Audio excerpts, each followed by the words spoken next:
You guys look like... What do they look like, Jimmy? Dorks. They look like a couple of dorks. Get those birds! Birds! They're coming to get you, Barbara. What? Are you kidding? We got some family here. Can you dig it? Can you dig it?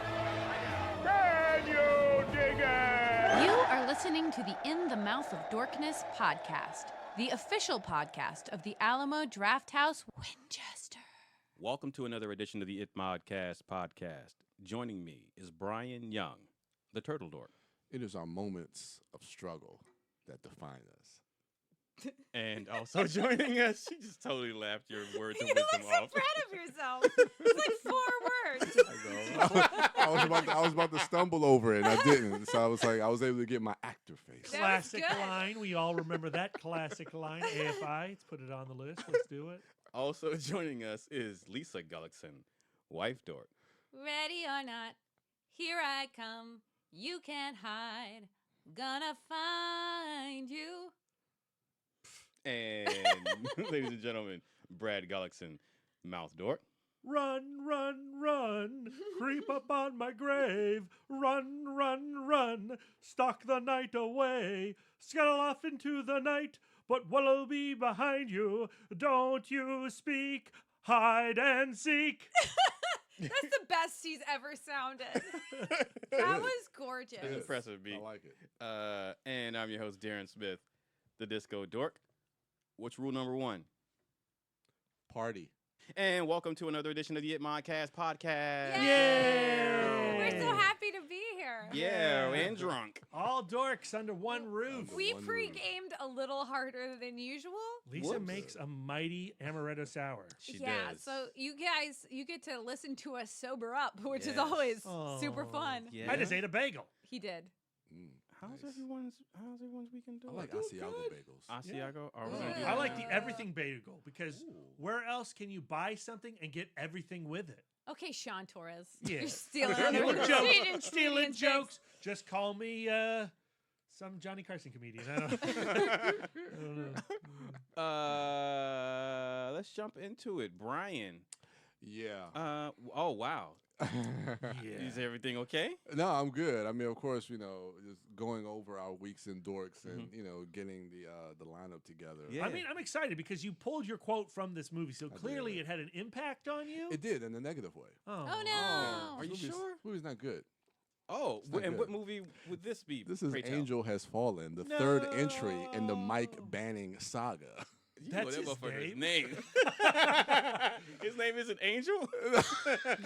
Who's Angel? Angel's the president, right? Who's It's Angel? Buffy's I think- True I don't Love. No, He's in Angel's the president. I think that's Originally, when this movie was pitched, Angel was supposed to be like Air Force One, so I thought it was going to take place on the actual plane, like Air Force One, the movie. But I mean, I like that movie. Angel couldn't be the president because the president is God, right? yes, he Bruce is. Almighty. So who's the angel? Um, You saw the film, Brian. Get to the heart. you of know this. what? I have no idea. Wow. Who the Oh Angel Wow. It's no! one So of we can't those. even trust this review because you have not done the deep analysis to haven't. explain the title. But to be honest, this movie needs no deep analysis But at all. You like we talked about making this our review cast, and then I just refused. Brad put his foot down. I was at the theater and I was like, I'm not watching this. Yeah, But and- you like the first two movies. Well, pretty much. I mean, going back to the first movie, which was directed by Antoine Fuqua, and I was a pretty decent, pretty legitimate fan of Antoine Fuqua. I like a lot of his previous movies, Training Day, some other movies that he's made. Tears of the Sun. Not so much. That's right. King Arthur? Bait. Didn't he do a King He Arthur did movie? do King Arthur, yeah. No. Damn. The Replacement Killers. Oh, Brad, God Was damn that it. was that Antoine? Yeah, that was Yeah. Antoine Yeah. Fuqua. I do like that movie. Ooh, I'm going to cut your mic off. I do. But yeah, so, and of course, when this movie came out, this came out the same year as the other White House movie, White House Down, with Channing Tatum and Jamie Foxx as the Yeah. president. And so it was kind of one of those instances when you have two movies that have kind of like the same plot where we saw like Volcano and Dante's Peak or Armageddon and Deep Impact. So this was like the two White House movies. So which one is going to? Which one did you land on? Did you land on Olympus over Actually, White House Down? I did, and I remember we saw Olympus Has Fallen for our Comic-Con movie that year. Oh, Whichever, yeah. Was that a Comic-Con movie? Yeah, but it was a Wow. movie that we had already seen. I think it was the year Darren Yeah, I missed, was gonna say, I 2012. remember that shit. I didn't think it watch was- that movie. I think it may have been 2012. I may That have caught some tradition is Z's. dead. We killed that tradition this year. We were like, you Yeah. know what? We don't Last need to year. force ourselves to watch. Was it last year? Last year. Yeah, we don't have to force ourselves to watch some garbage because it fell on I Comic-Con know. weekend. And last year it was going to be another Fuqua movie. We were going to do Equalizer 2. We said Wow. fook that. didn't we? I did end up seeing Equalizer 2. I don't think I'll see Angel Has Fallen. No, That's it's just not Yellow it's not worth seeing. But I enjoyed Olympus quite, just as a regular kind of, just action movie. And you liked London. I really dug London. I know nobody at this table really dug that movie. You're but so cute, Brian, when you do but- shit like that. I know. I'm sorry. But I said before the podcast, I'm not going to down the hill like I do with King Arthur. King Arthur, I will go to bat for that movie. But Not the Anton Fuqua one, right? no, not that one. not Okay. that one. The But, Guy Legend of Ritchie one. Sword. The Legend of the Sword. Legend of the Sword. But that movie, London. If somebody, I'm not going to defend that movie. Although I did enjoy it, I thought it was pretty cool. It was a fun shoot 'em up action film. But this movie kind of deals with Mike Banning and some of the aftermath of, it kind of deals with, him dealing with like the headaches and the aches that he's gone through and some of the previous films and. Who Piper Perabo is in this movie as his wife, so she replaces. I think what was the actress's name? You got a divorce? No. Same Oh. same character, but different actress. Oh, okay. Rude. Oh God, what's the? I can't remember the lady's Don't name. worry about it. Apparently, you didn't even miss it. No, I didn't. I didn't. But just to kind of give you a little bit of the synopsis, if it's even meaningful, Secret Service agent Mike Banning is framed for attempted assassination of the president and must evade his own agency and the FBI as he tries to uncover the real threat. So there's an assassination attempt on the president played by Morgan Freeman. Isn't there a Mission Impossible with like more or less this exact same plot? Kind of, yeah. Lisa. Yeah, Sorry. it's a pretty generic kind of plot that we've seen before. It was directed by Rick Roman Wah, who actually did some pretty good films in the past. I liked his movie Snitch that he did with The Rock because I thought he got a really character-based performance Yeah, out, it's of, pretty out good. of The Rock. I like that film. He also did a movie Shot Callers that has Jamie Lannister in it that got really good. Got some really Yeah, good it's pretty good. reviews. Okay. Not really. No. No, that was fun. I thought Shot Callers was pretty good. Did you see? I haven't seen yeah, Shot I liked Callers. it. Okay. Yeah. It's not great, but it's good. Yeah, I've heard some pretty good things about that. So, but him tackling this genre, it doesn't really feel like he understands how to shoot action, and it looks like it's extremely cheaply made. Now, I saw the budget is about $80 million, and $80 million. there's a shot towards the end of this movie in the third act, because in the third act they blow up like this hospital, and it literally looks like something that we would have shot against a green screen. It's like two shots where Mike Banning, Gerard Butler is taking the president, and they run across the screen, and there's like smoke in the background, and it oh my God, it is horrible. It looks like it was shot on a student budget. It was ridiculous. It looked so bad. It looked extremely bad. I feel like as modern movie viewers, all of our brains are primed to see shitty blue screen. Yeah. So when an $80 million budget gives you shitty blue screen, shame on you. It was when I saw that in the third act, I was like, "You've got to be shitting me that they actually put this in the movie." It literally looks like something from Peyton Doves. Oh Is no! that a backhanded compliment? Hey, No, Doves no, I is mean, great.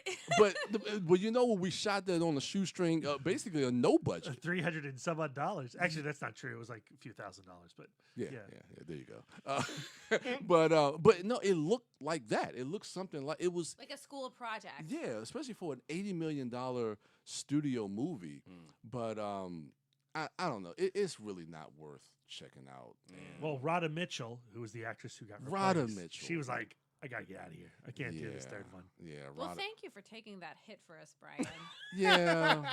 It's I the mean, least you could do. it was. I know that was part of our fist. Was it our fistful? Oh, we didn't do one. No, we didn't do one. We didn't do a We fistful. were going to. That was the reason why. Yeah. That So was does it close out like a trilogy? Is there like a through line with that character, No. Mr. Bannon? Oh, okay. No, All right. I was I trying mean, to... they try to. I mean, they do bring it to a close. Nick Nolte is in the movie, and he does kind of bring a jolt of excitement into the film. He reminds me of Toback from Tropic Thunder. His character from Tropic Thunder. Oh yeah. Because he kind of has kind of like that wow, and he kind of plays a character kind of similar to that, who's kind of like anti-government. He's living out in the woods. You know, it's and just yeah. Olympus Has Fallen came out, and it was fine. Whatever. Like there were some moments in it, like he crushes a guy's skull with, I think, like the bust of Thomas Jefferson. That's enjoyable. Yeah. That could be White House Down. I don't know.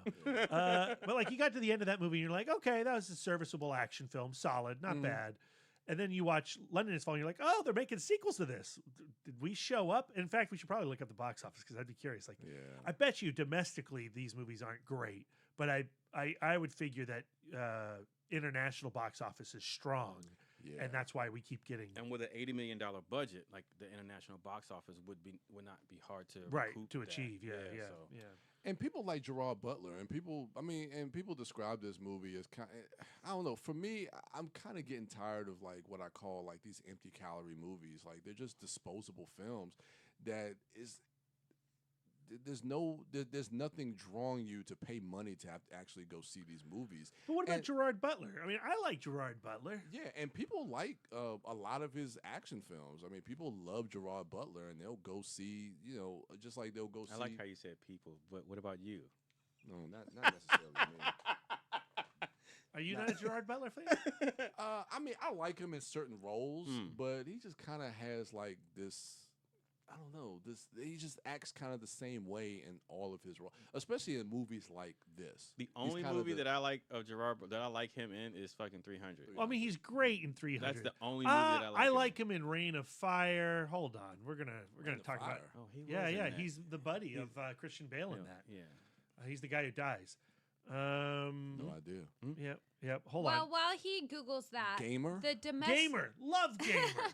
The domestic gross of London Has Fallen was 62.5 million. Oops. What about international? I just accidentally clicked. Like, here's what we're gonna do. Reign of Fire, great. We agree, all great. The Beowulf movie, that was okay. Yeah, that was. Wait, good. he was in No, that? no, it's a different Beowulf. Different Beowulf. I was about to say. Don't worry about it. 300, he's perfect in 300. Yeah. Rock and Roller. We love that love movie. rock and roller. You should Really? see Yeah. it. As a fan of Legend of the Sword, you would really like it. I did check that out. Gamer is brilliant. Law Abiding Citizen is really good. It has I do some like that. issues, but I really like Law Abiding. Shh, rise up, Darren. Get off the floor. Get off the floor. That's a really good movie. The How to Train Your Dragons. He's the voice of the dead. We like those. The Ugly Truth With Katherine Heigl. Oh God. That romantic comedy. I did see it. All right. So he's done like 4 movies I like. Foreign London Has Fallen Yeah. got 143 So million. there you go. It's their fault. Yeah. Yeah. Build that wall, Trump. Damn. Yeah. Keep our foreigners. We do not. out of That our does movies. not reflect the views of It Mod. True. Yeah, Nick F that guy. Nolte. Nick The Nolte president. kind of brings a jolt to the film for a little bit, and they have like a little post credit scene. Was that an Ang Lee Hulk reference? The Jolt. Not really. Sorry. I love Ang Lee's Hulk. Everyone likes that. Sure. Maybe you should watch that, Brian. I know. Get to wash out the bad taste from this movie. Gods of Egypt. Gods of Egypt.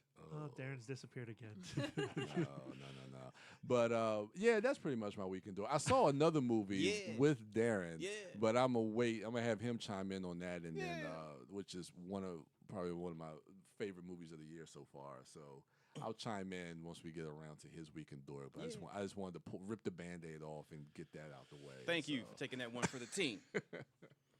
Wife Dork. Yes. How was your weekend, Dork? My weekend dork was good. Yep. Brad and I went on some dork ventures that he's going to get into. But I'm going to talk about a movie that I saw by myself in the theater.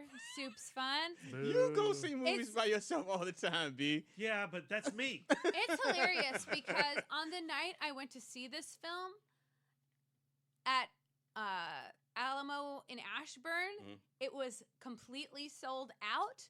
So I went to a 9 o'clock Friday showing. Yeah, and so I went to the AMC Tyson's Corner, and there were like 12 people in the theater. Damn. I don't know where that contrast comes from. I think that they are attracting different clientele, I suppose. But the movie that I saw was Blinded by the Light. Yeah. This is a film that Brad and I actually missed in Sundance, so I was excited to catch it. And it's by the director Gurinder Chadha, who is the woman who directed Bend It Like Beckham, Bride and Prejudice. She does films about what it's like to be an Indian person growing up in England. So this particular movie is actually based on a memoir I've lost the Wikipedia. What was the buzz coming out of Sundance? People liked it. It was mixed. Feel good movie, but slight. It's another one of those kind of musical pop culture adjacent films. It's a movie. Okay, so it's based on the memoir of I can't believe it. Our internet is so I got it, Lisa. slow. You want me to get it for you? So do you have? Yeah, I can get it. No, for I you. got it.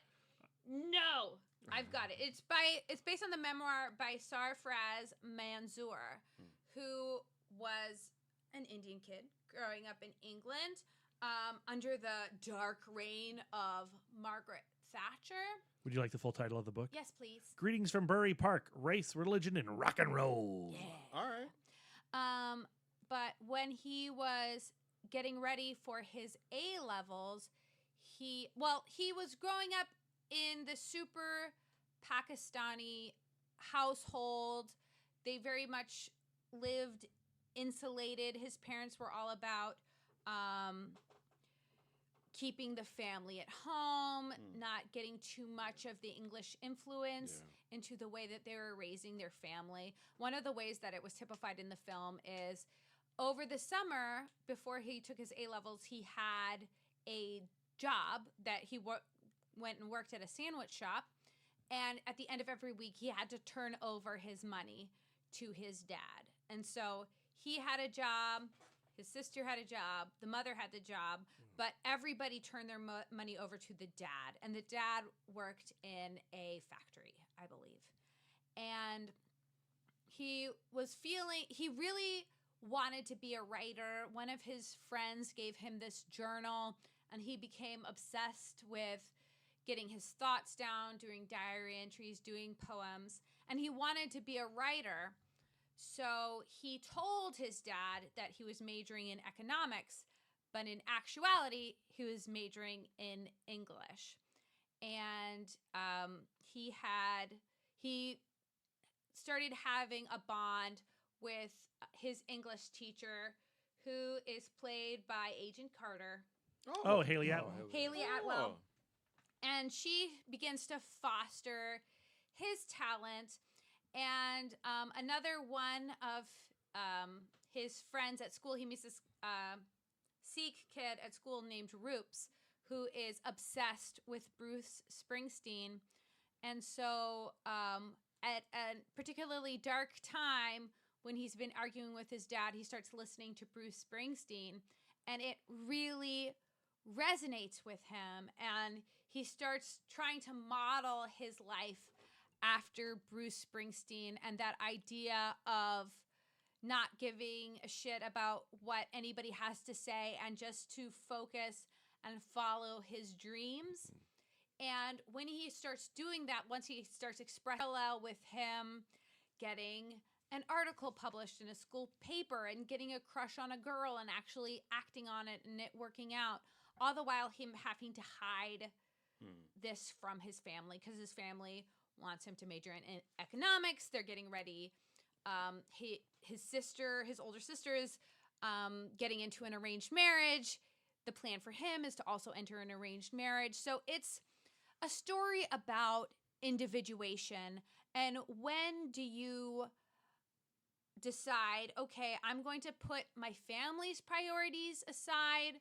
I want to put myself first. I want to have a identity separate from my family. And how far does he really want to take that idea? And I was really attracted to this film. I love musicals. I was a huge fan of Sing Street, which is another story about a guy getting a girl through his love of pop culture and music. I enjoyed Yesterday. I didn't love it, but I thought that was a great movie. It was, that guy, he gets a knock on the head and all of a sudden the Beatles don't exist and he gets that entire canon to pull from to become this famous rock star. But I don't have any personal resonance with the work of Bruce Springsteen. I never owned a Bruce Springsteen CD. I never listened to it. When I was watching the movie, the songs came on and I'm like, yeah, I do know all of the words. I could sing along, but I'm not a huge Bruce Springsteen fan.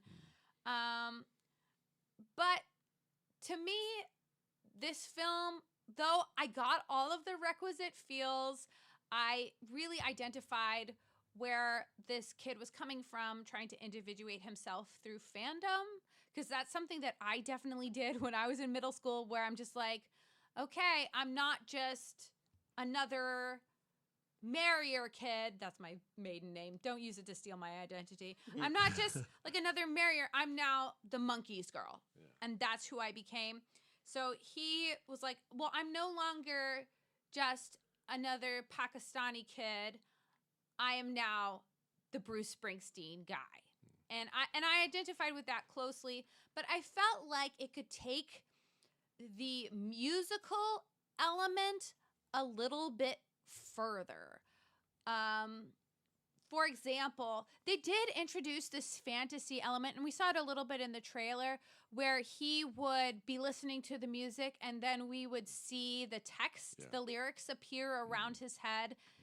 When he first falls in love with Bruce Springsteen, he's kind of having an emotional moment in the rain. And they actually do this really fun and beautiful thing with projecting the text along with the storm on buildings behind him. I thought that was a very interesting look. But the film never went as far as giving us a number. There was no big dance sequence, big fantasy dance sequence that I felt like the film really, really needed. There was this one moment where he has a crush on this girl from his English class. She is very activist minded, kind of a little punk rock girl. He's into her. And so he decides to serenade her with a Bruce Springsteen song. I don't know which one. And Bob Brydon is there. Do you guys know the English actor Bob Brydon? You would know him if you saw him. He's in stuff. But they're serenading her, and the people in the background are kind of getting into it, but they don't full on dance. I wanted to see them dance.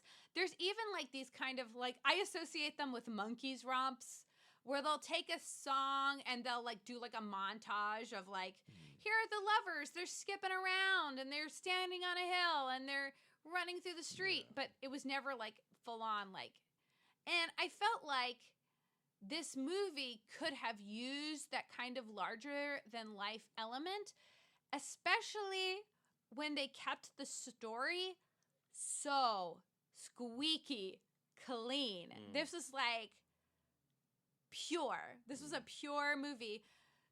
Now, 1987, England, it's a small town of Luton. It's like kind of like an off suburb of London, but very far from London, it felt to them. And it just was not a good place to be a brown person from the Middle East. And they had these scenes where there was just there was the Nationalist Front, which was essentially like our American neo-Nazis, but this is in England.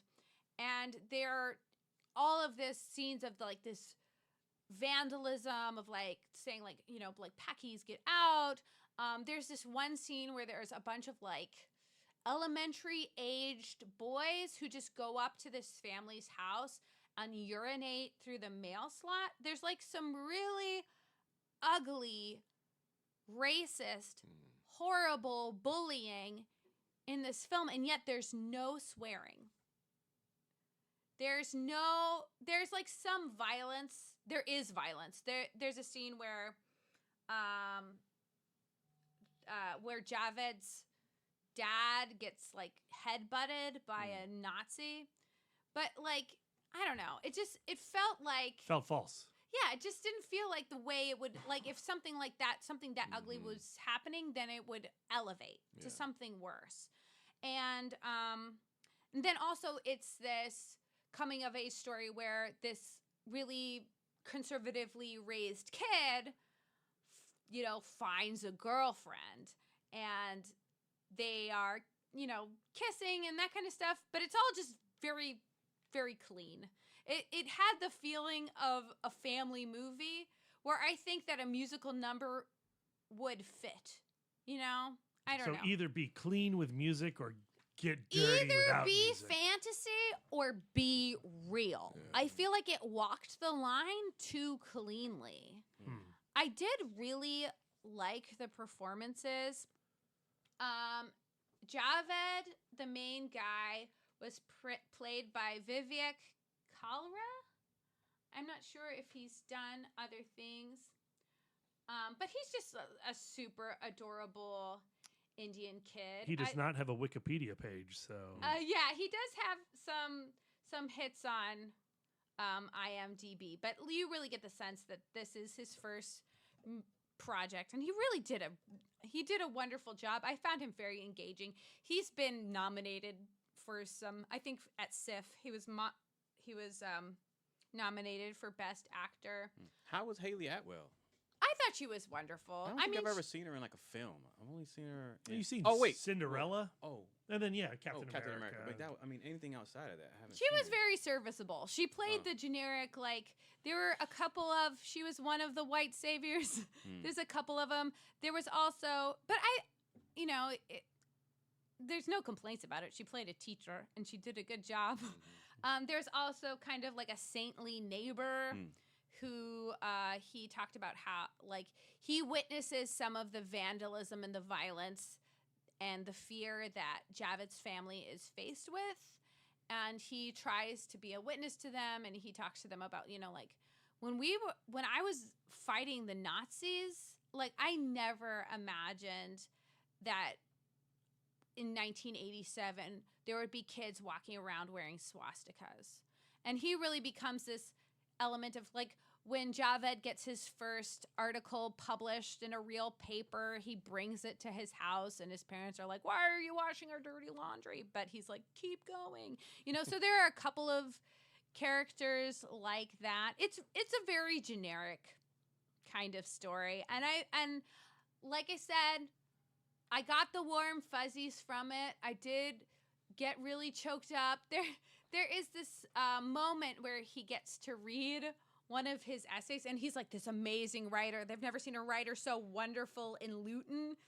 And he starts reading his article about how much he loves Bruce Springsteen, and it sounds like a third grader reading, like, this is my summer at the beach. Like, it just sounds, this is the reasons I love Bruce Springsteen. One, he's great and wears tight pants. Like, it sounded like so basic, but then he like transitioned into, I don't know if I feel this anymore because, I can't turn away from my father. I guess I'm talking about the emotional climax of the film. But like I said, you will get the warm fuzzies. I think that if you were a super Bruce Springsteen fan, you would appreciate, just like I loved Yesterday. I obviously saw the flaws in it. I definitely think that Yesterday was like a more creative idea. I definitely hadn't seen a movie about an alternate universe where the Beatles don't exist. Like, I'd never seen anything like that before. I've definitely seen films like this before where you straight up told me not to go see Blinded for the Light. You don't need to see it in the theater. Like, to me, this is one of those films. Like, this isn't fair. But like, if you're like folding laundry or something, Damn. pop on Blinded by the Light. I like on Letterboxd, if I was good about doing my Letterboxd, which I am not, I would give it 3 stars. I liked it. But am I going to go, hey, it's an independent film. Who knows how long it's going to be in the theater? You better run out and see it. You don't need to prioritize it. Damn. I don't think that's all like a damn. I like the movie. I mean, I appreciate your damning with faint praise.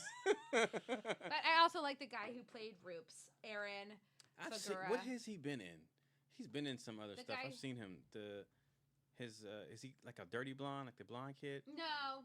He also does not have a Wikipedia He's page. the guy Oh, who damn. played the Sikh kid. Hmm. Of course, this is all of the brown people's first movie because the world is a terrible place. Frankie Fox.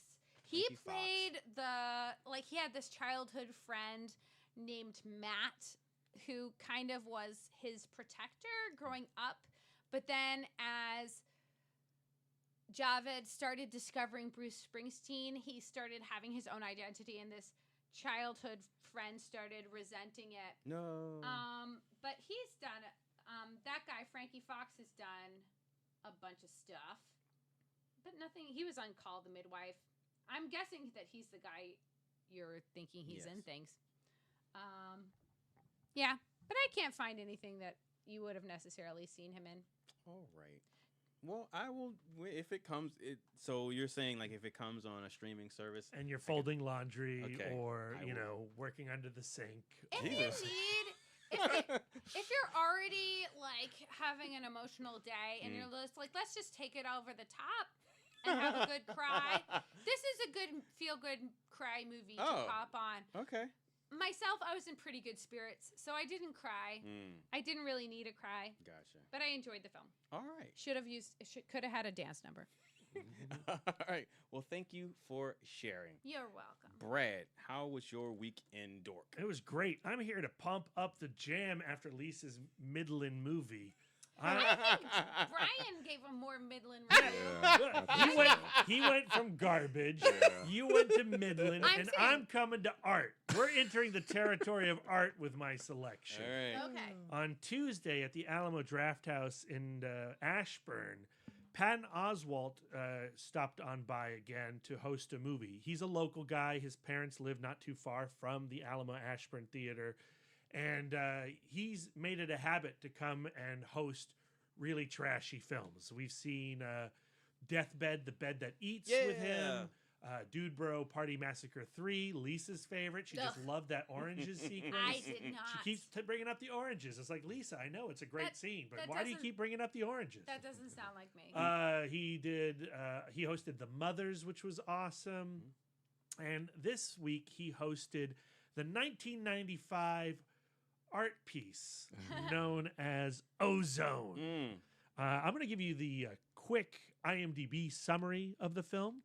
While ambushing a drug dealer, Detective Eddie Boone is injected in a fight against the dealer with a new drug called Ozone, which transforms the users into powerful zombies. Yeah. This movie technically might be considered garbage, a la Angel Has Fallen, but there is a je ne sais quoi to it that elevated it to high art trash cinema.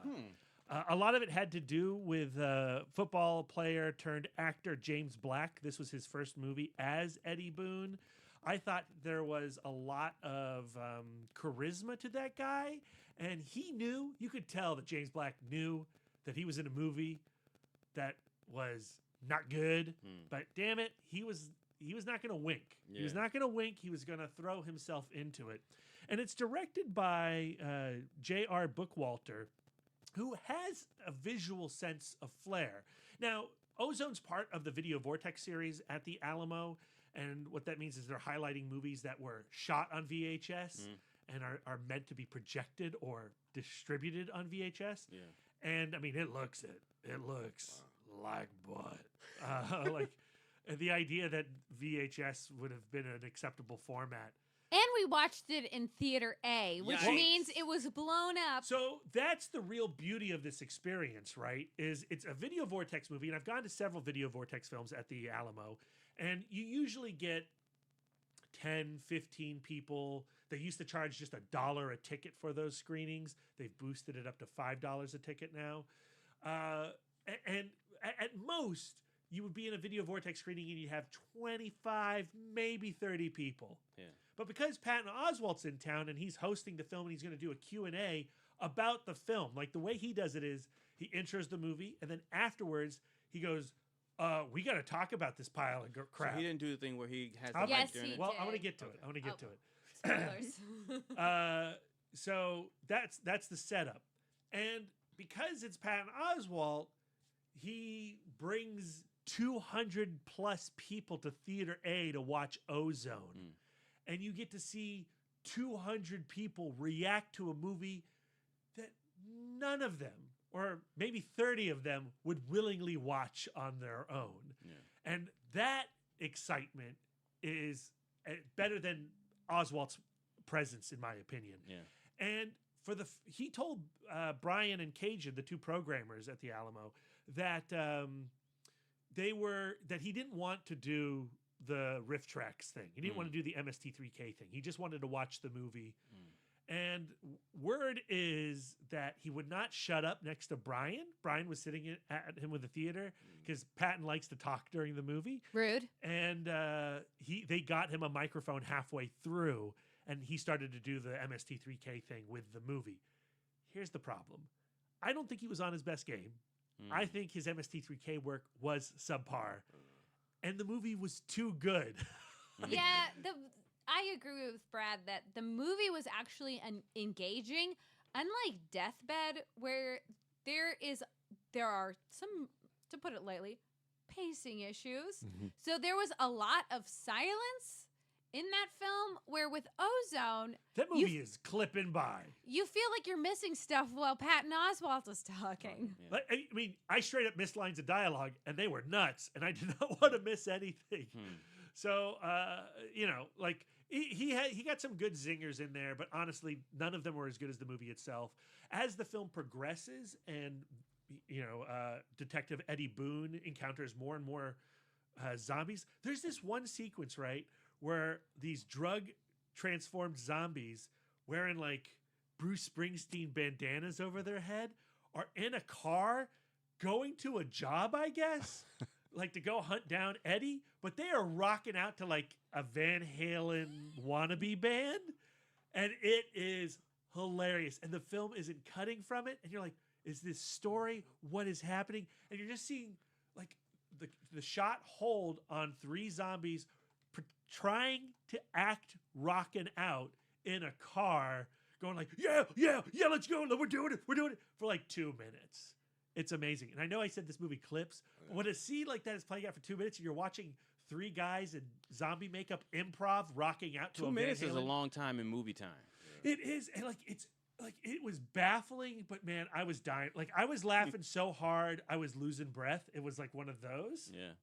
And like that's just such a high, and everyone around me was in that state.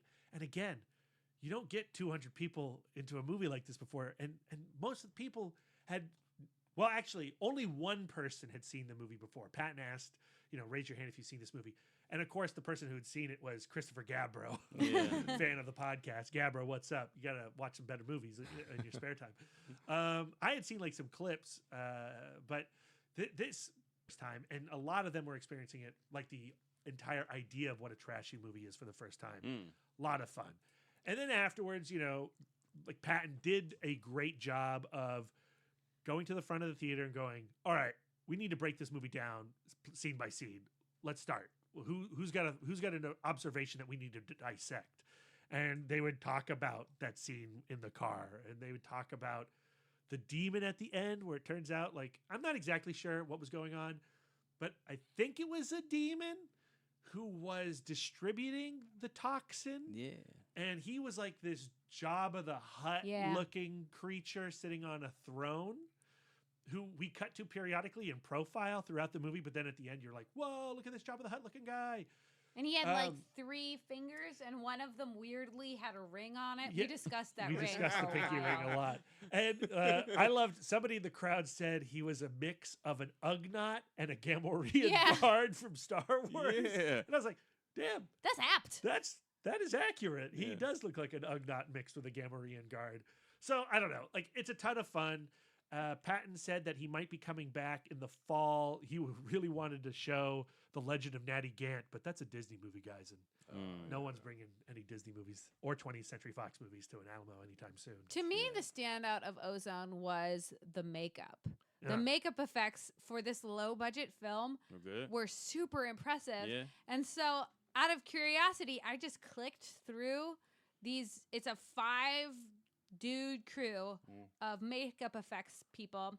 And one of them is David P. Barton. He was makeup on Starship Troopers, Damn. Face Off, Apocalypto. John Woo's Face Off? Yeah. And then there's David Greathouse, who did Usual Suspects. There's Bill Morrison, who did Nothing Good. It turns out. Sorry, Bill Morrison. But like, he did Ozone. the you're damn right.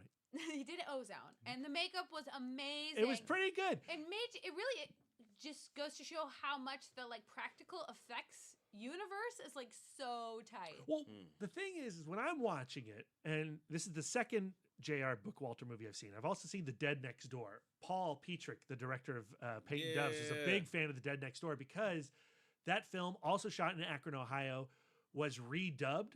All the cast were redubbed, and the lead actor was redubbed by Bruce Campbell. So that's how that film got on my radar because of Paul's obsession with the Evil Dead trilogy. Yeah.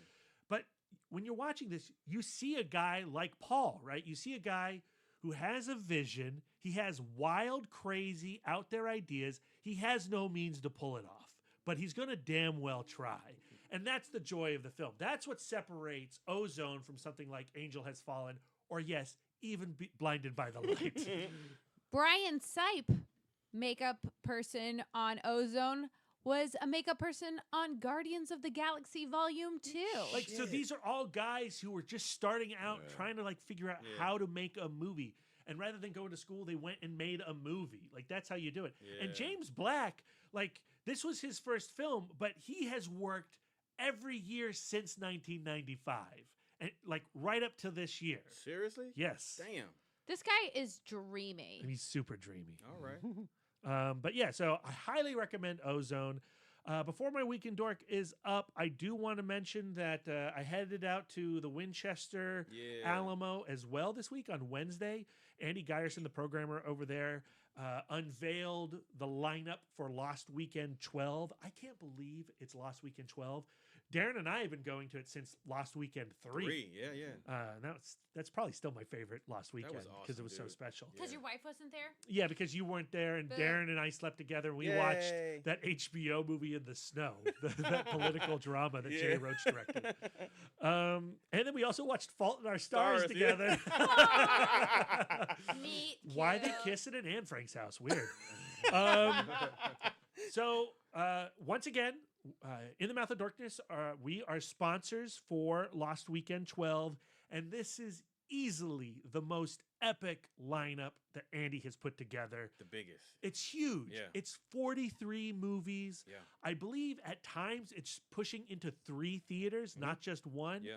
And every showtime, you have a decision to make. So, and you know what? It doesn't, because as we've talked about Lost Weekend before, it didn't start out with that many films being screened. No, Lost Weekend 3, I think it was 16. 16, right? And I know it's been what 12, 13 lost weekends now, but it doesn't feel like it was a gradual change or change. anything. It feels like it was started out small and then all of a sudden 43 films. Yeah. And that's awesome. Yeah, That's awesome. it's super cool. It's super cool. And if you could just spare me your ears, I want to read you this list of films. Oh shit. It's massive, and so it starts on Thursday night at 7:00 in Theater 5 with Raise Hell: The Life and Times of Molly Ivins. Then you have an advanced screening also of the film Balloon. You have that night Light of My Life, an advanced screening of Swallow, an advanced screening of Something Else at 11:45. Yeah. That's our movie. We're sponsoring Something Else. That's from Rustic Films, producers Aaron Moorhead and Justin Benson and David Lawson Jr. And it's from directors Christian Stella and Jeremy Gardner. All those producers and all those directors have been on the podcast in the past. They're super rad dudes. I've had the opportunity to see this movie already. I can tell you that it's a damn good, maybe monster film. Yeah. In quotations, monster film. Jeremy Gardner stars in it. He's recovering from a rough breakup, and he's spending his nights guarding his door of his home in Florida because he believes there's a monster outside that wants in. And maybe there is, maybe there isn't. I'm not going to spoil that for you. Something Else. So watch that and tweet them. Let them know that you loved it. Then the next day, we've got the David Crosby documentary, Remember My Name. We have an advanced screening of Emma Peters. We have One Child Nation, which Lisa saw at Sundance and was crushed by. It's devastating. I'm curious how a Winchester crowd is going to take that particular documentary. But you loved it. I did. Yeah. I learned a lot. It's all about the one-child policy in China. So there's some graphic Dark stuff shit. going on there. There's an advanced screening of Well Groomed, which is a documentary about the competitive creative dog grooming process. Looks amazing. Advanced screening of Recorder, the Marion Stokes Project, advanced screening of Pohiki, an advanced screening of Alice. They're doing the Last Black Man in San Francisco, which I loved. I know Brian was a little lukewarm on. Yeah. I need to see it again, but I really, really like that film. It's one of my favorites of the year. Advanced screening of Top End Wedding. Mouthpiece is going to be there, and they're going to have two of the actresses from the film at Lost Weekend. The Canadian government actually flew them down. Jesus. Because the Canadian government's really excited that Andy's screening Mouthpiece. Yeah. We have Them That Follow. Lisa and I saw that at Sundance. Walton Goggins. Yes. It is good. It's a good movie. And I think this is the toughest decision of the entire weekend because you could see at Friday night, 9:45, Them That Follow, or you could see 9:50, another advanced screening of Daniel Isn't Real. Brad's which favorite film. is in my top 5 That of the trailer year. looks fucking nuts. It's so good. It stars Arnold Schwarzenegger's son. It stars Tim Robbins' son. One of them's an imaginary friend, maybe, and it's scary and weird You and talked about this uncomfortable. briefly on We Can Do It, right? Yeah, It's good. yeah. It's worth seeing. I loved this movie. I'm gonna choose that And so I really liked Them That Follow, and of course Walton Goggins is great, but I have to push Daniel Isn't Real. Daniel Okay. Isn't Real is what you saw at Chattanooga, right? Right. That's and no, not Chattanooga. I saw it at Overlook. Overlook. Daniel Isn't Real is an advanced screening, whereas Them That Follow is playing I playing. think at the Angelica right now. Okay. Then that night is another advanced screening of the film Bliss, the Joe Begos film, which also has Jeremy Gardner in it, our pal. And Jill Six is sponsoring this, and she's gonna have a short film right before it. Yep, her new one. Yep. And then at 11:55, the midnight movie that night is Harpoon from director Rob Grant, who has also been on the In the Mouth of Darkness podcast, and this movie is great. Okay. Like the trailer this, looked good. This is a fun, perverted, twisted little movie. 3 friends on a boat. They're not getting along. That's all you need to know. Has another Jill Six short film before it. And then Saturday, we kick off with an advanced screening of We Are the Radical Monarchs. We have another screening of One Child Nation. We have a screening of a film that Lisa and I saw at Sundance with Gerard Butler in attendance, sitting behind yeah. us. Oh wow. Official Secrets, the new Keira Knightley film. Yeah, we just saw a trailer for that. It's pretty Yeah. good. I liked it. Oh, you It's- saw it? Yeah, yeah. It's not Okay. awesome, but it's pretty darn good. And Keira Knightley's great in it, and Ray Fiennes is in it, and he's wonderful. Okay. And boy, did Gerard Butler like that movie. He has a Uh, very distinct laugh. Not a funny movie. Not by a the funny way. movie, but he has a very distinct laugh. Then there is a film that we also saw at the Sundance Film They're Festival. so cool. We Are Little Zombies. Oh no, you can skip this one. Really? It's not my favorite. I'd be curious to see if Darren liked it.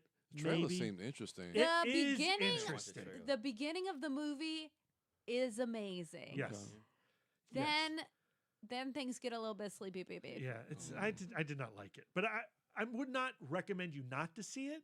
I could see other people who don't have my tastes enjoying it. Okay. How advanced I am. I'm curious. I'll check it out. So then at 1:25 on Saturday we have the documentary For Sama. Then we have the advanced screening of Afterlife. We have For Sama, that one. I Looks heard that brutal. was fucking rough. It looks really rough. Afterlife looks interesting. There's an advanced screening of Don't Be a Dick About It, and the subjects of that film will be also at the Oh. Alamo. And all of these people have plans to interview them. Yes. So just be on the lookout. They're going to show Ad Astra that night Oh, yeah, because that's right, it's yeah. opening weekend for that. They're showing Loose, which Lisa talked about on her last that week in playing It Dork. was okay. It's okay. It's okay. That one. I'm Yeah. thinking of the word loose, like LOOSE, but it's No, the no. LUCE. LUCE. That's There's a right. lot of interesting ideas in it, but I ultimately found it very Is frustrating. that playing opposite at Asher? Like, do I have to choose? It is. I would choose Ad Astra. Really? Yeah. Okay. There's an advanced screening of the new Takashi Miike film, Yes. First Love. No way anyone's missing that. There's an advanced screening of The Death of Dick Long from one half of the team that brought you Swiss Army Man. Have you seen that? I have I not. did not like Swiss Army Man. I know you didn't. Oh, I haven't that's seen there's it yet. so Right. much. There's Yeah. vomiting It's in an it. A24 film. I know it's also playing at Fantastic Fest. I'm really curious about it. Okay. There's an advanced screening of one of Lisa's favorite films from Sundance, Coco D. Coco Da. It's I a was like- weird movie. Should I see that one? Because You should, because it's trippy. It depends on what it's against. Well, it's against another really trippy, weird movie that we saw at Fantastic Fest last year. Okay. From the director of The Duke of Burgundy, In Fabric, which is about a killer dress. Oh, yeah. that's a Which one do tough you choice. recommend? I mean, Which is the weirder one? Oh, I Ooh. guess the dress one maybe is weirder. I don't know. They're both flipping weird. This is what I'd say about In Fabric. The first half of In Fabric would be one of my favorite movies of the year. Yeah. The second half of In Fabric really disappointed Why does me. it even exist? I don't know why it Damn. exists. Interesting. I do want to watch the film again because we watched it midnight at Fantastic Fest last year. It's not really a midnight movie, even though they have it here at 11:50 p.m. But man, that first half is so good. It's brilliant. Coco di Cocoda is one of those that starts with It sounds nuts. when I was reading super a little bit. sad. It starts with like the most sad opening, Mhm. and then it gets kind of fairy tale mixed media. The trailer is wild, Lisa. It has like a Groundhog's Day element. Okay, It's- I'm going to see that. It's bizarre. one. Okay, I want to see that. one. So- I promise you won't see anything else like it. The Okay. final day, starting at 9 a.m., there's an advanced screening of the Linda Ronstadt The Sound of My Voice documentary that looks really interesting. There's also a documentary, Aquarella, which is all about water in the world, and it's all done to hard rock, heavy metal music. People seem to really like it. It has no interest in me. All right. 11 a.m., there's an advanced screening of Gay Chorus Deep South. There's also an advanced Fun. screening of Retrospect. There is an advanced screening of St. Francis. There is a screening of the Sundance documentary Honeyland, which I don't think Lisa saw and I didn't see, but I heard good things. At 3:20, there's Give Me Liberty, playing against Sea of Shadows. At 5:35, there's an advanced screening of Greener Grass, Lisa, your favorite film. Did not like it. No. No, Okay. it's one of those where it's just like, let's just put the goofiest thing that we can think of on paper, and to me, I'm just like, that's the dumbest way to write. It's interesting. It's definitely interesting. At 5:40, there's an advanced screening of Stuffed, which is all about people who do taxidermy, and the documentary looks pretty interesting. That's sad. No, I think this documentary is going to challenge your response there. Skeptical. Well, we should watch Stuffed. At 7:50 that night, there's an advanced screening of Extraordinary, and that is it. So it closes out on Extraordinary. Yeah, that's a massive list. And what you'll have noticed is that advanced screening are two words that show up a lot Almost during half, last maybe weekend. not more. I think it's 23. Yeah. So, yeah.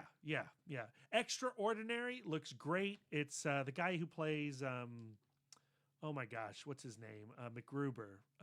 Oh shit, Will Forte. Will Forte. Yeah. Will Forte,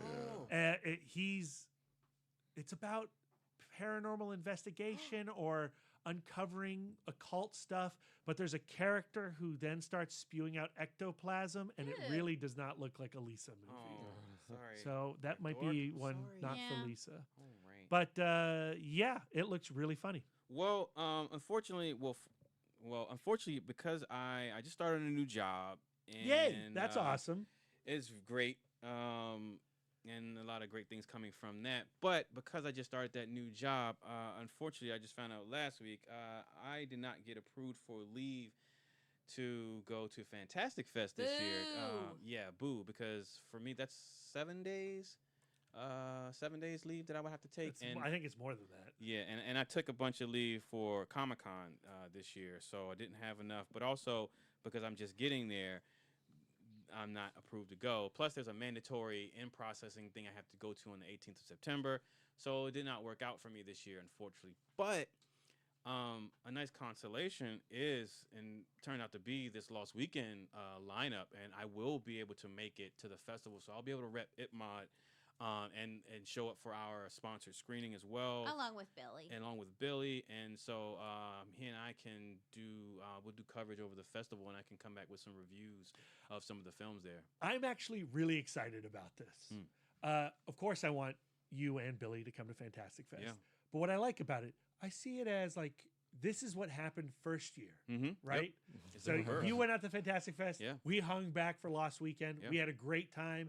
And social media wise, it was a lot of fun to follow ItModcast on Instagram and Twitter to see what Darren was up to at Fantastic Fest and what the others were doing at Lost Weekend. Yep. And we'll be able to replicate that this year. Yeah. So I'm excited to have that like contest of Instagrams. We are not international. We are an interstate. We're doing some interstate coverage. Yeah, Yeah. There's gonna be a lot of coverage throughout, from It's- here to Texas. It's going to be cool. Yes. So Our audience is international. yes, That's they are. right. They are. Hi, international people. Yes, I keep, every time I go on to Podbean and look at that and see that we have listeners in the Netherlands and in Iceland and Australia, I always say I got to think to shout these people out wherever you are. If you aren't in the United States and you're listening to this podcast, I just want to take the time out to say hello.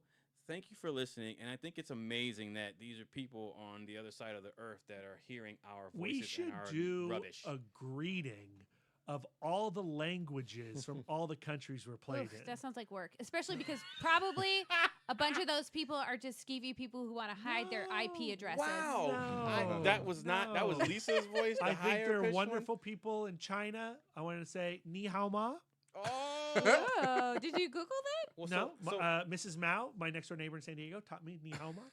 I don't think that would be too difficult, as they have apps now where you say a greeting in that's English right. and it'll translate to Yeah. whatever language you want. So, To all my German friends, mein Hund hat meine Hausaufgaben gefressen.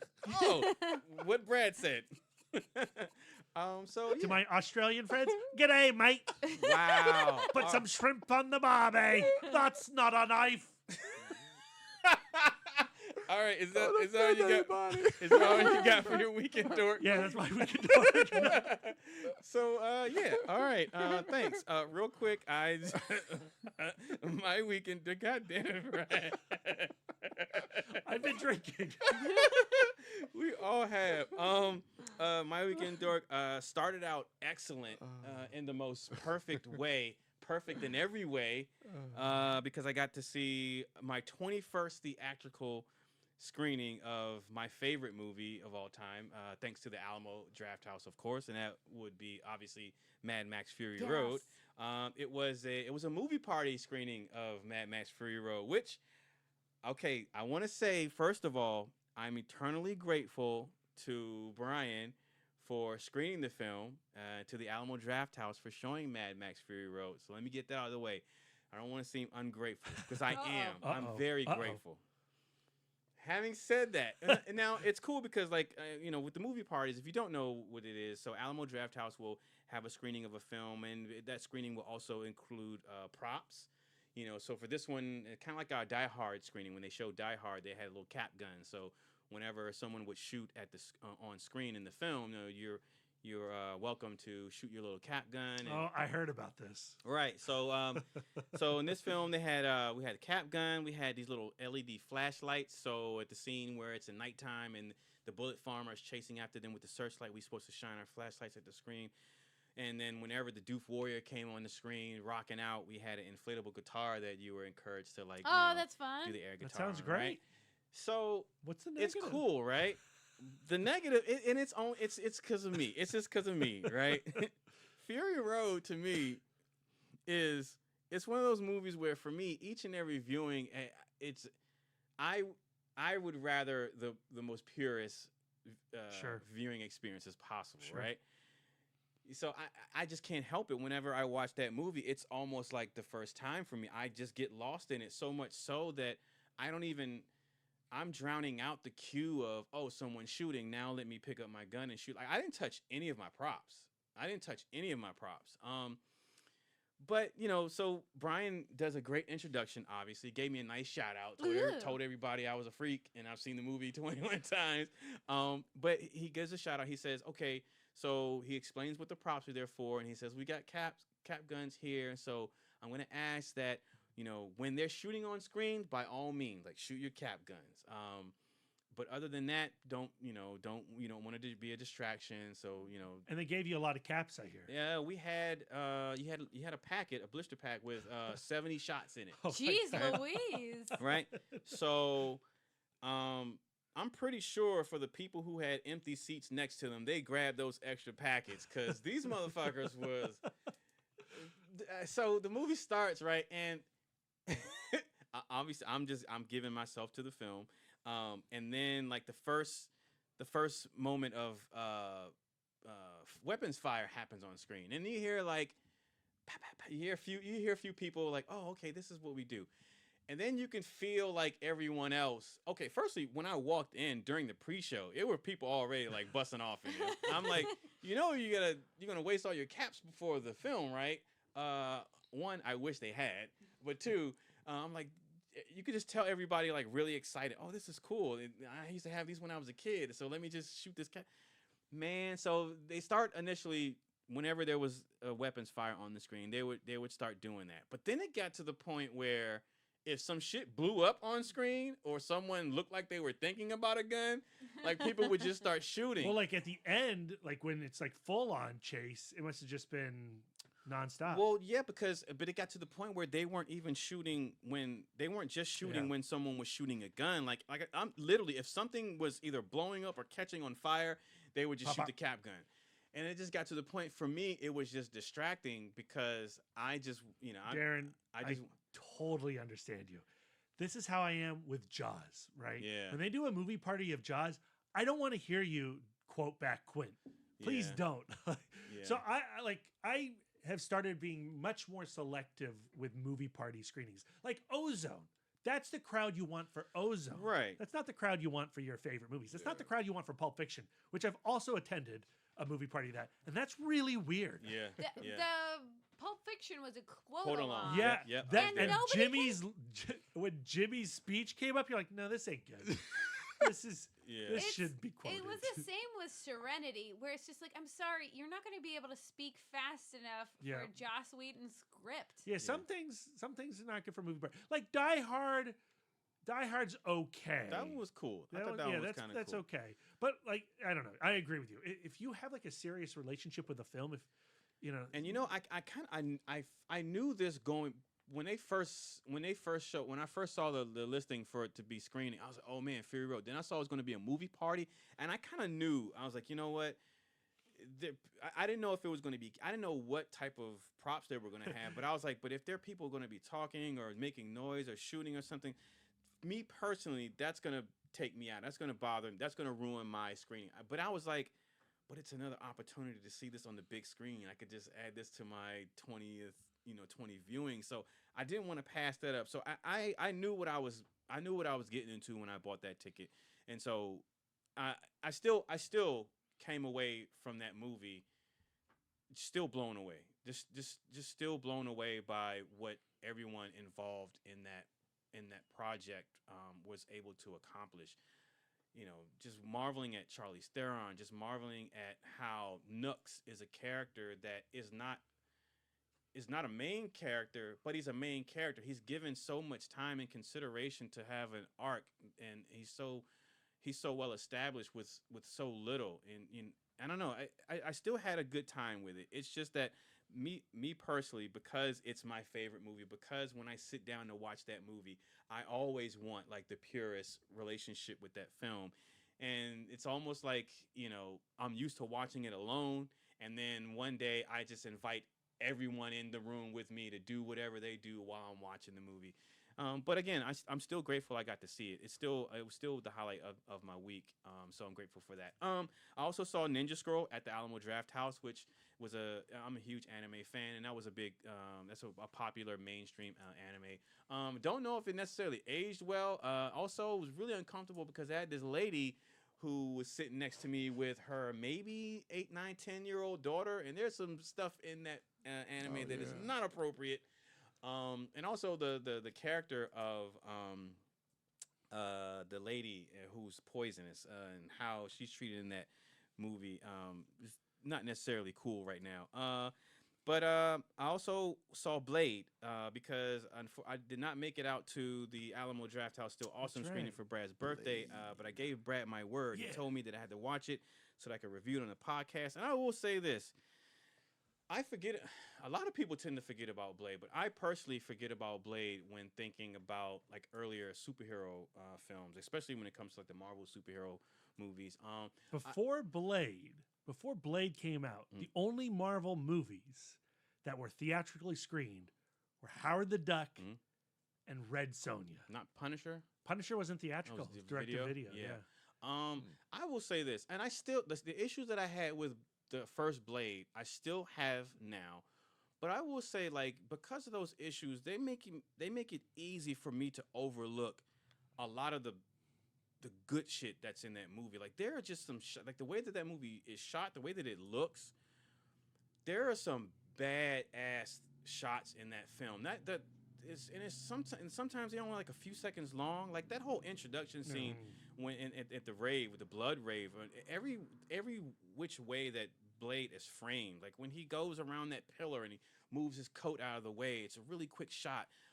When he the moment when it's in all of the trailers when he throws that little boomerang thing and it comes back around, just all the framing in that, the way he fights. I love, Lisa and I were talking about this, when Lemon from The Shield is being brought in by Tracy Lords and the blood rave's about to happen. Yeah. The vampires behind him who are dancing, they start to raise their hands and he doesn't know what's about to hit him. Yeah. That shot is terrifying. Gorgeous. And gorgeous. The moment when he's running from the cops and he has N'Bushe Wright's character and he throws her across out of the window to that other building, and then he jumps, he leaps. First of all, him throwing her, like, for that early special effects, like, that's a badass shot. But when he leaps, that shit looks iconic. It is a badass shot. Very cinematic. Yeah, so I really appreciated this go around, just how as far as a superhero film, right? How different that movie looked, how different Blade felt as a character, as an anti-hero, if you will. I really found myself gravitating towards the positive and not necessarily the negative. Of course, like the CGI is aged, but that didn't. But you know what? Because the movie had me gravitating towards the positive. I didn't get hung up on the poor CGI and stuff like that. So I'm with you. Like it was a film that I always dismiss because I'm such a Blade 2 fanatic. And that movie's fucking and great. You know, Blade 2, in my opinion, is 1,000 times better than Blade 1. I watched it afterwards. I haven't done it yet. I want to do it. But watching it on the big screen with a crowd on my 40th, I definitely fell in love with Blade as a character in a way that I haven't in a long time. And it did send me down a rabbit hole of reading Blade comics that I've never read before. Yeah. This morning I was reading his appearance in Al Ewing's The Mighty Avengers run, which is amazing, by the way. That's going to be a Week in Dork in the future, Al Ewing's Mighty Avengers. But like, I'm now like full on in Blade mode. I am so ready for Mahershala Ali. Man, I'll tell you what happened. That opening sequence in the Blood Raid when they introduced Blade and he's kicking ass, and this is like the first time as an audience that you see him.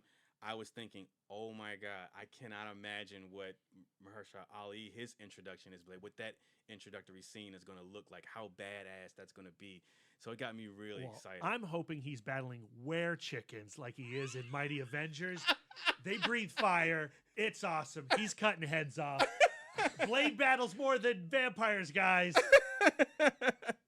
All right, and real quick, I just want to say, in the movie that Brian was talking about that he saw with me earlier, which like I don't know if it's like one of my favorite of the year. It's definitely my spoilers. It'll be on my fistful of summer. It's one of my favorite movies of the summer, and it is Peanut Butter Falcon. It's a movie that I had been looking forward to ever since the trailer debuted, and I saw it. And that movie does not disappoint. It is probably the feel-good movie of the summer for me. That movie is just so, the heart in it is so genuine. It does not have like a cynical bone in its body. That movie, I don't know, like I came out of that movie just like on a high. It's one of those movies where you just come out, you know, just feeling good, right? I love the trailer. Brian's he voiced to me his concern after the film. He was like, man, I was just wondering, is this movie going to be able to stick the landing? And with everything that movie has leading up to the ending, and even though the ending ends in the way that it does, thinking back in hindsight, if it ended any other way, I probably don't know that I would have been as happy. But it's in tone with the rest of the movie, the hopefulness and the joy of that movie. Yeah, that's what I kind of saw, like specifically with Zach's character. I was a little worried about the subplot with Tyler's character running from the John Hawkes character. I didn't know if you probably could have did without that and still got the same conclusion to the story. Yeah. But you know, I mean, but even with that being said, I mean, the performances, I mean, just the heartwarming aspect of it. I mean, Shia LaBeouf. We talked about it afterwards. Yeah, man. He is. I was telling Brian, like he might be he is one of my favorite actors right now. He's good. Granted, Wait till you see Honey Boy. Say what you will about like the quality of like some of his movies, like the Transformers movie, but here's the thing: he's great in those. I never get the sense that he's phoning anything in, and not always, but a lot of people have complaints about his method acting or the things that he does to prepare for roles, like, you know, like with Fury, how he pulled one of his teeth out or some shit like that, or cut himself. Or most people, he started getting backlash because of that whole plagiarism thing. Where he got caught up, and a lot of people really turned their backs on him. But I think he's kind of gotten past that, and people are now really coming back to him as an actor and seeing his talent. Regardless of that plagiarism thing, his talent, like his ability to transcend his name and become a character, and it not be the character.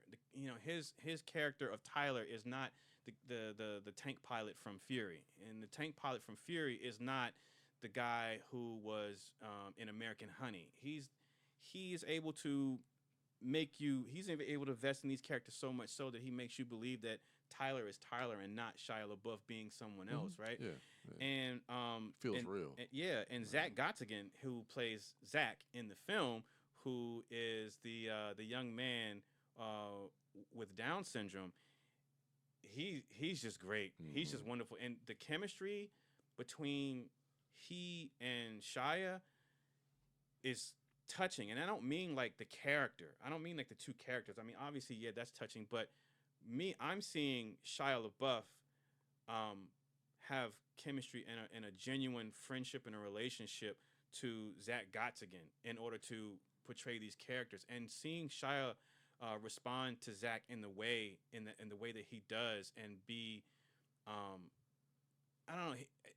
it's touching. Like, it's really touching, and it's beautiful. And there are moments in the film, like there's one moment in the trailer where they're on this raft going down the river, and Zach reaches over to Tyler and says, you know, I'm gonna give you all my wishes for my birthday. And within the context of the film, like within the context of what Tyler as a character is going through, the loss that he suffered, and what he's coming to know of Zach and how he treats Zach as a person, and just how and who Zach is, you know, just such a pure soul. His response to that, like, just brought me to tears. Like, it brought tears to my eyes. It's a nonverbal response, but you get everything that you need, knowing Tyler's backstory. Like you're saying, knowing his loss and everything that he's going through.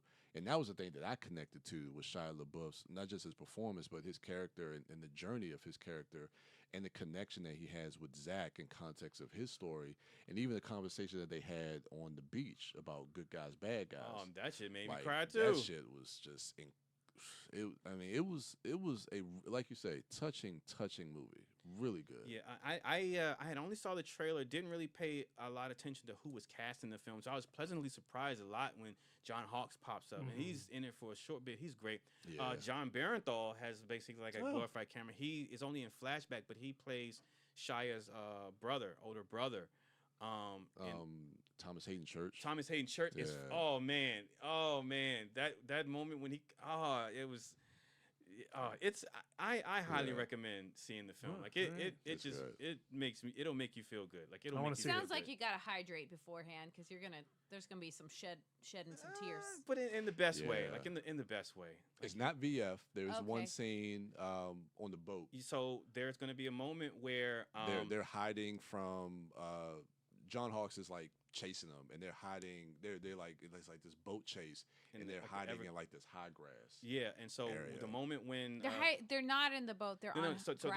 So they're in a boat. Okay. And there's like the Everglades like the type, Everglades. like tall grass in the water. So Shia LaBeouf, he doesn't know that Zach is in the boat with him under a tarp. Oh no! So he parks and he waits for John Hawkes' character to pass. So when he parks. Cover your ears because the ride there is kind of bumpy for Zach. Yeah. So once he stops, that's when Zach gets sick. He gets sick. Okay. But that's but other than Zach, that, keep it together, man. Yeah. But other than You're supposed to be my hero. But it's a really I actually want to see it again. I do too. I was thinking that too. We'll see that by next week. Yeah. Spoilers. Ready or not, super not VF. No. I handled it like a champ. Yeah. I made a very strange sound, but then I closed my eyes. Everything was fine. I never heard the sound. So. Well, I got to hear about like this. That was the sound I made. I make that sound sometimes. I want to know more about your screening, and you can know more about her screening of Ready or Not when we come back from the break, because that's all I got for my week in Dork. And as we just said, Ready or Not is going to be our review cast for this episode. So if you have not watched the movie, go see it. Go see it with an audience. It's a really good. I want to say like it's a crowd pleaser. Yeah, it's a fun watch. Fun theater watch. Yeah. I got to see it with my brother John. Yay! He was visiting. It was Shout fun. out to John. It was fun. All right. So yeah, when we come back, Ready or Not. Here I come. You can't hide. I'm gonna find you. I don't sound as good as Lisa. Hey, this is Liz from People I Think Are Cool, a bi-weekly podcast where I interview my favorite creatives from across the globe. If you're looking for a dose of creative inspiration, then go to peopleithinkarecool.com or subscribe to People I Think Are Cool on iTunes and Stitcher. You like film, from cult to classic, from blockbuster to B-movies. And there just isn't that one place with all the fan fervor and passion that's covering the kind of mad, diverse brilliance that you love. Well, that's where you're wrong. AfterMovieDiner.com is that fan-built movie nirvana just for you, featuring the sweet, sweet writings of the wife dork herself. AfterMovieDiner.com. Go there. Be the best you can be.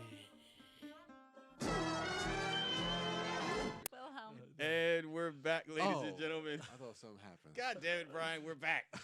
That's what happened. He got quiet, so I screamed. This week's review cast is for Ready or Not. So, Ready or Not, we're going to review and spoil this film. So, hopefully, you are ready. Heeded my words of advice and went and checked the film out. so that you can join in on the discussion or listen to our thoughts without having it spoiled for you. Anyway, we're going to do our round robin, the good, the bad, the ugly. Brief synopsis of the film. Ready or Not is about a young woman named Grace, who is marrying into the Ladonis family. Dominion. She's getting married to Alex. She's basically getting married to the Parker brothers' fortune. Yes, and they have a tradition / ritual that whenever there is someone new marrying into the family, at midnight of the night of the wedding, this new family member, new incoming family member, must partake in a game of chance, a random game of selecting a random selected game. And once they partake in this game, then they are officially inducted into and accepted into this new family. That's how the marriage gets consummated. Yes. Yeah. It's not, instead of doing the nasty. Yeah. Instead of that, You do tiddlywinks literally. Yes. And Nobody calls sex tiddlywinks. You do? That makes it sound magical, doesn't it? does. Don't call it tiddlywinks. Why? Lisa. It's cute. It sounds small. All right. And Grace soon finds out, as anyone who's seen the trailer, that as she selects the card of hide and seek, but it is not a normal game of hide and seek. Basically, it's they're going to hunt her and kill her and offer her up as a sacrifice. And this movie is about her survival. So with that, Brian, the good of Ready or Not. You gave this movie three and a half stars. I enjoyed it. I really had a lot of fun with the screening. I was able you see with a good crowd. Yeah, it was a pretty good crowd.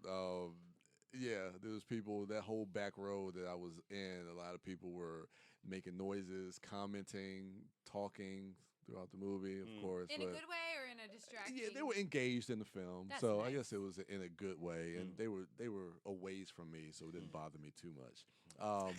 But yeah, I mean, I won't steal too much of the thunder, but I will say just that every time. And then I steal know. all the No, I'll just make a couple of points because there's a lot that I really like. But I do want to talk a little bit about Samara Weaving. Yes. I thought she was really, I have really a good. super crush on her. Is that Yeah. weird? Yeah? I want to. No. No. She's great. She's It's not great. weird. I haven't seen any of the previous films that you guys have talked about, The Babysitter Yes. and Mayhem. Do yourself a favor, watch them both. Listeners, Yeah. yes, he wasn't just talking to Brian. This is a Yeah.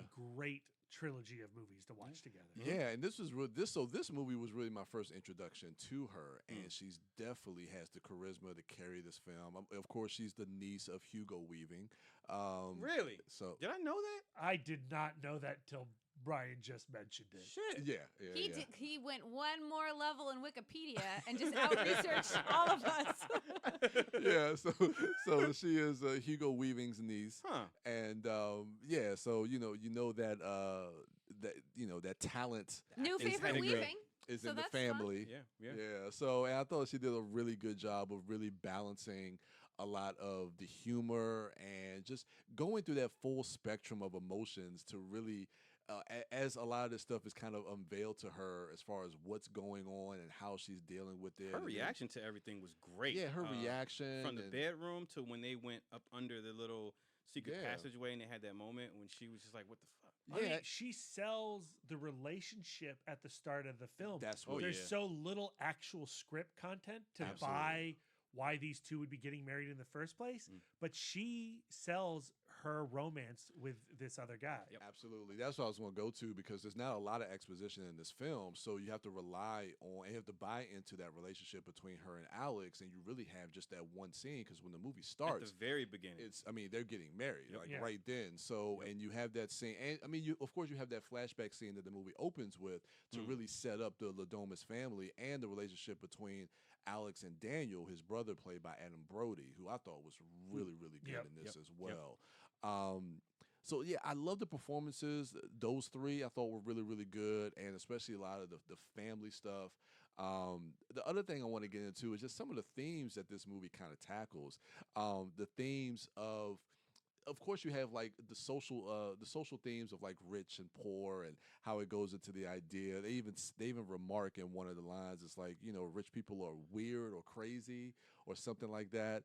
But the idea that if you are a rich person, you more or less have carte blanche to do whatever you want. Exactly.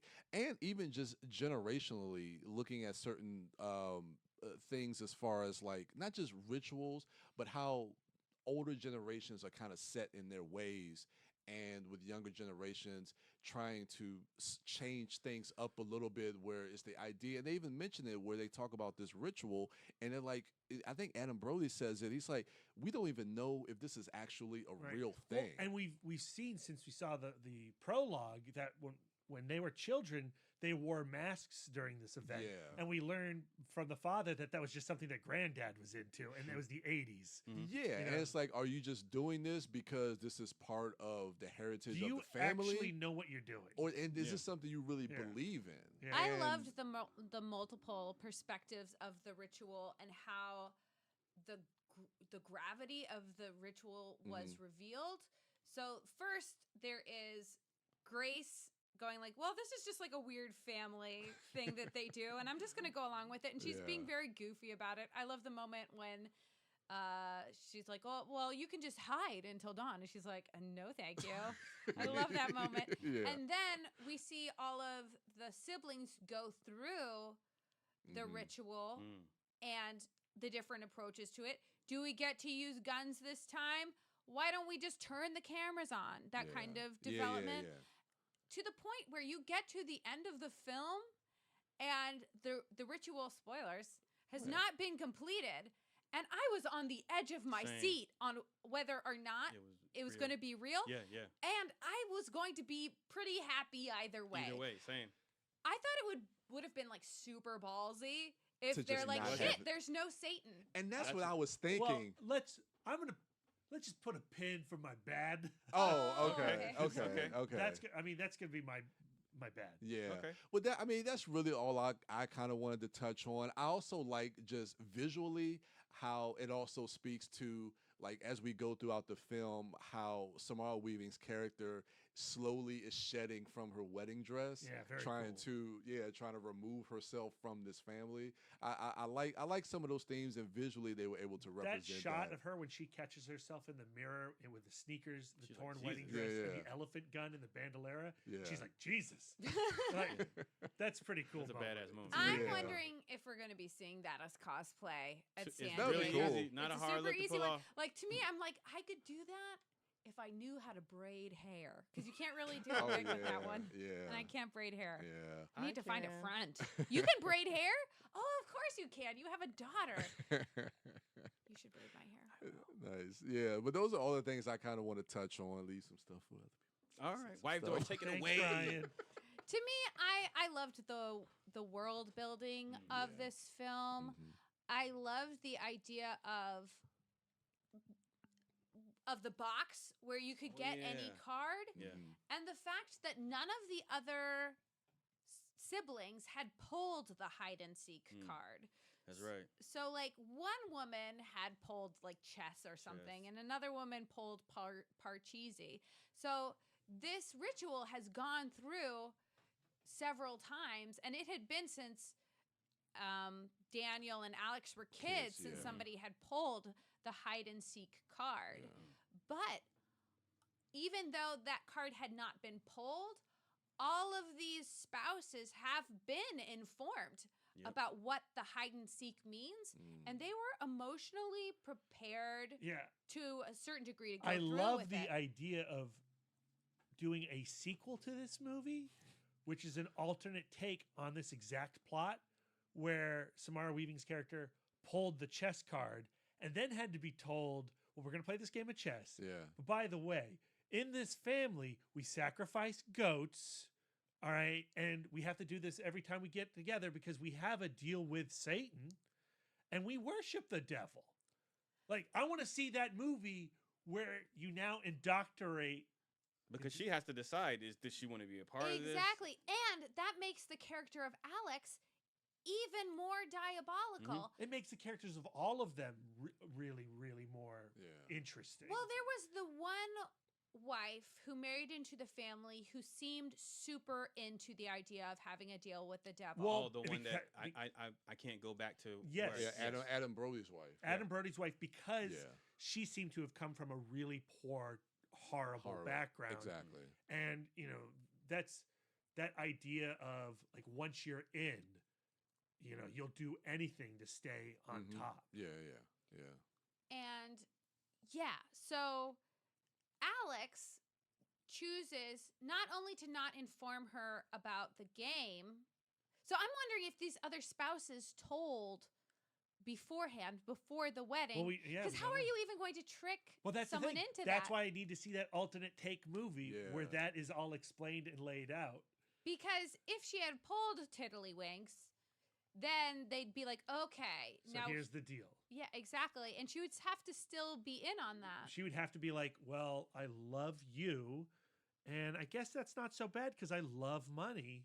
She would have to be that kind of person. And based on what we saw, I don't get the idea that she would be down for that. Yeah. But also baked into the idea is that Alex felt that he was forced to ask her to marry her, because if he didn't ask her, she would have left him. Because she had this foster child element. Yeah, and family to her. was super important. So I thought, like, expositionally, while they didn't like delve it out like a normal, you know, like in a, I thought they did a good job of masking the exposition, is what I'm trying to say. Yeah. And so a scene like that, you get ideas of how this all went down and how this kid, Alex, who's been trying to get out, who's been having issues with his mother, was put into the position of making the girl of his dreams pull a hide and seek card. But like he didn't want it. But then as the film progresses and he starts to see her change as the combatant against her family, he starts to have doubts because he's being fed all this information from his mom and his aunt and all these things. Yeah, but also there's the element of Aunt Helen. Yeah. And I think that Aunt Helen's hypothesis of the reason he got the hide and seek card is he was the intended heir to the Ladomus dynasty, Dominion. Yeah. Because if you're going to marry someone and then immediately murder someone, it is best to pick someone without a family.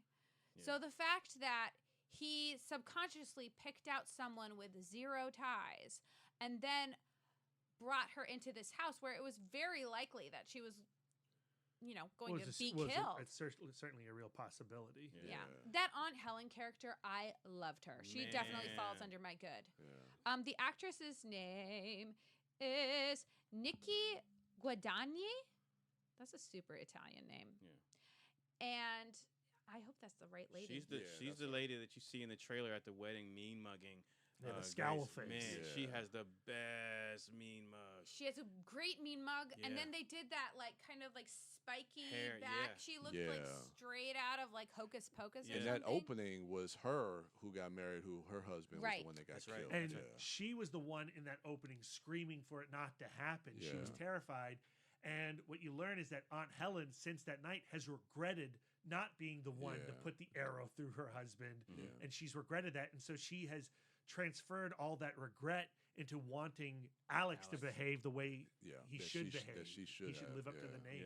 But she was like sympathetic to him for that reason, which was kind of twisted. So, I love all that family dynamic stuff. I loved Georgie, the character of Georgie, the little kid who wanted to get in on the action. That was such a funny moment when he shoots her straight through the hand. Fun effect. And and then the mom, the coked up mom, was like, Georgie, I am so proud of you for shooting that woman. I just love that. I guess that's my good. All right. What do you got, B? The only things that I would like to add on top of that is I loved all the wait staff that are also have been, you know, bought into this ritual, and you know those poor three maids who are keep getting executed one after the other in just really sad and pathetic ways. And then there is the driver slash, lurch of the group. Oh, like the butler. The butler guy. I thought that was fun. So the economics of all of this with the ritual and, I thought was very effective and enjoyable. Who was the guy that played that had the crossbow? That didn't know how to use it. The son-in-law, yeah, super pathetic. And Is it Mitch? I can't remember, but he was funny. That one scene where he was like trying to look up how to use the crossbow on his phone. Yeah. I thought it was I like the hilarious. moment where Samara Weaving's jumping out the window and he's on the other side not paying attention because he's texting a buddy. Like, how's your weekend go? He's like, family shit. Oh, what's up, dog? Yeah, what's up, dog? Like, I thought that was funny. Enjoyed all of that. Yeah. That scene where Georgie shoots Samara Weaving in the hand, and then she falls into the goat pit. She climbs herself up, and she's bleeding, she's wounded, and she's about to fall back into the goat pit, and there's a nail up there, and she knows there's a nail up there, so she uses the hole in her hand to wrap around the nail and then pull herself up through using the hole in her hand. So gnarly. That's pretty great. Christian Brun is Yeah. the name of the guy who plays Fitch. So he was great. That gore effect was great. Those are all my good. Nice. All right. I agree with everything that everyone has said thus far. But one thing that actually was the first thing that stuck out to me watching the film was the cinematography. It was lensed by Brett Jutkowitz, who lensed Men Go to Battle. Oh, cool. All right. I love that movie. Right. And also Them That Follow. I love that movie. Right. So I was watching Ready or Not, and I'm thinking, I don't know what the budget is for this movie. I haven't looked that up, but I'm thinking like other movies of this ilk with a similar lower budget tend to look like they were shot like on video, and they tend to look flat. Everything is either like brightly lit, but I love Brett's usage of shadows and contrast because it adds so much texture to the film. It adds that like antique quality to that mansion, that ancient quality. Yep. It's that satanic quality. Yep. The way he lights it, the way he uses candlelit, like the way he Natural lights lighting. it, the natural lighting, and uses the candles to light certain areas. Like you say, it brings that contrast out. There's a richness to it. Yeah, and I appreciate that. That's one of the things that I dislike about newer lower budget films is when they shoot on digital, but they don't light anything, and there's no shadows, there's no contrast.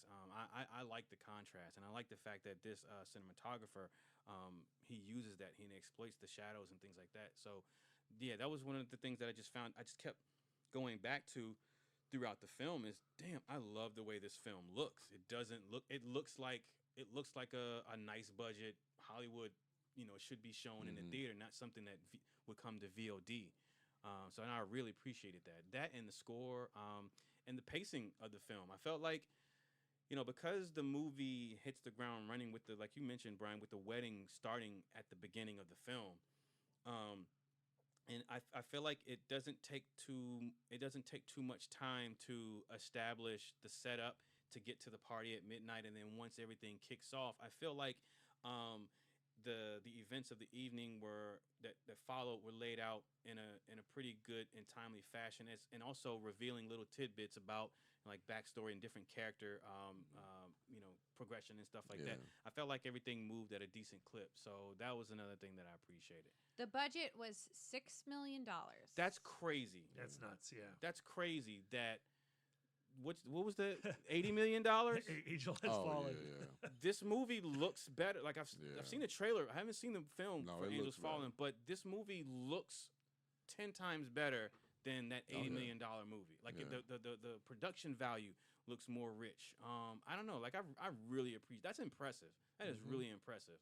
And then the score was by Brian Tyler Yep. of Iron Man 3, Avengers Age of Ultron, Eagle Eye, Fast and Furious. Power Rangers. Yeah, so the pedigree behind the camera, and also the people on the other side of the camera, the acting, the performances were all great. So yeah, that's my. Oh, and then the end of the film. I agree that if it had gone the other way, and there had been no devil, there had been no ritual, like nothing would have happened, I would have dug that, because when it appeared to be that way, I was like, holy shit, there's no. And I thought they were going to go Me that too. route, because the film, it feels like And that, like, what a perfect American story. Like, Right. guess Yeah, what? Satan yeah. isn't real, guys. It would have. Look what you've Awkward, been huh? doing. I would have. Yeah. I would have bought that, but unfortunately for them, it was real, and people start to explode, and that made me happy too. The so pop effect with like the Pretty great. blood, It's pretty Yeah. great. like the blood spatter Uh-huh. is so wonderful. Yeah. My only complaint is, why did the kids pop off screen? Yeah, That's boo. okay. yeah, Kids I knew pop. they weren't going to because show they're that. Kids pop. I see what you did there. I want that kid's I want to Yeah. see Georgie go. Yeah, He was yeah. a murderer. He was. So yeah, potential. I really appreciated that. Yeah, I was smiling so happily. Anyway, all right, B, the bad. The bad, not too much that really got under my skin, but I guess one of the things you guys were mentioning in the beginning, that it didn't really seem clear to me, or maybe it was because there was a lot of commotion and people walking in late to the movie, so maybe I missed some stuff, but I didn't get the fact that somebody would only die if they pulled the hide and seek card. Right. Otherwise, they're just playing a They're game. just playing a regular game. I didn't get. I was like, well, so if they play chess and they lose, they kill them. Like I didn't get. Like I didn't really understand like all the rules, and maybe I missed something in some of the exposition. And do they? If Well, they don't that's fully the case, explain it. Like, they don't fully Yeah. explain it. Like, only later do they say, like, well, I got... have to play. Right. Okay, but they do have to inform them of. But, like, yeah, so, like, the at pact. the end of that game of Tiddlywinks, Yeah. they would, They would then sacrifice a goat. Yeah, they'd have to Okay. do something. Yeah. you know? Okay. And then okay. you not only did you have to sacrifice a goat, but you'd also have to be like, okay, This is well, why? next time, if Georgie brings home a lady, Mhm. she draws hide and seek, we're all gonna hunt her down. That's why I'm wondering if the other siblings told their spouses before they got married. Yeah. I think some probably did and some didn't. Yeah. Daniel, he definitely probably told his, because remember, she was like, because he said it. He's like, oh, I told you. I'm just thinking about how your reaction was. You were game. Like, you didn't bat an eye. Yeah. The only other thing, two other things, and it's more so during the third act, and I think it's with the character of Alex and his switch. Now, I know they do try to set up the relationship between him and his brother Daniel, played brilliantly, I think, by Adam Brody, and you could definitely connect. I connected a little bit more with Adam Brody because you could see the conflict that he had, and there was conflict with other members of the family as well, but that he is like really the standout. But they really do try to supplant that relationship between Alex and Daniel. But when Daniel gets killed, and I don't know how I So feel. this is also in my bad. Okay. My feeling was I sensed that coming. Same. I wish they had brought it in earlier. Okay. Made Adam Brody. I would have pushed Adam Brody a little bit into the forefront and given him more story and more of a proactive nature Yeah. after the halfway mark. And then I would have brought in the sinister side of Alex sooner too. Yeah. Because it just didn't quite work. I love the idea of that. Yeah. But it didn't quite work the way it was It executed. felt I too think abrupt. I think what they were trying to do was make it look like Alex interpreted Daniel being dead on the floor as she did it. That's how I kind of justified it in my head. But that's not how it should have done. Like, Yeah. his turn he should have realized, no, I need to stick with my family earlier, and he should have gone on the hunt for his wife earlier, and then forced Adam Brody's Daniel to have been like, no, we got to burn all this down. He spent a lot of time tied to that bed. Yeah. Mm. Yeah. Yeah, he did. So yeah, and yeah, it felt a little abrupt as far as like his switch.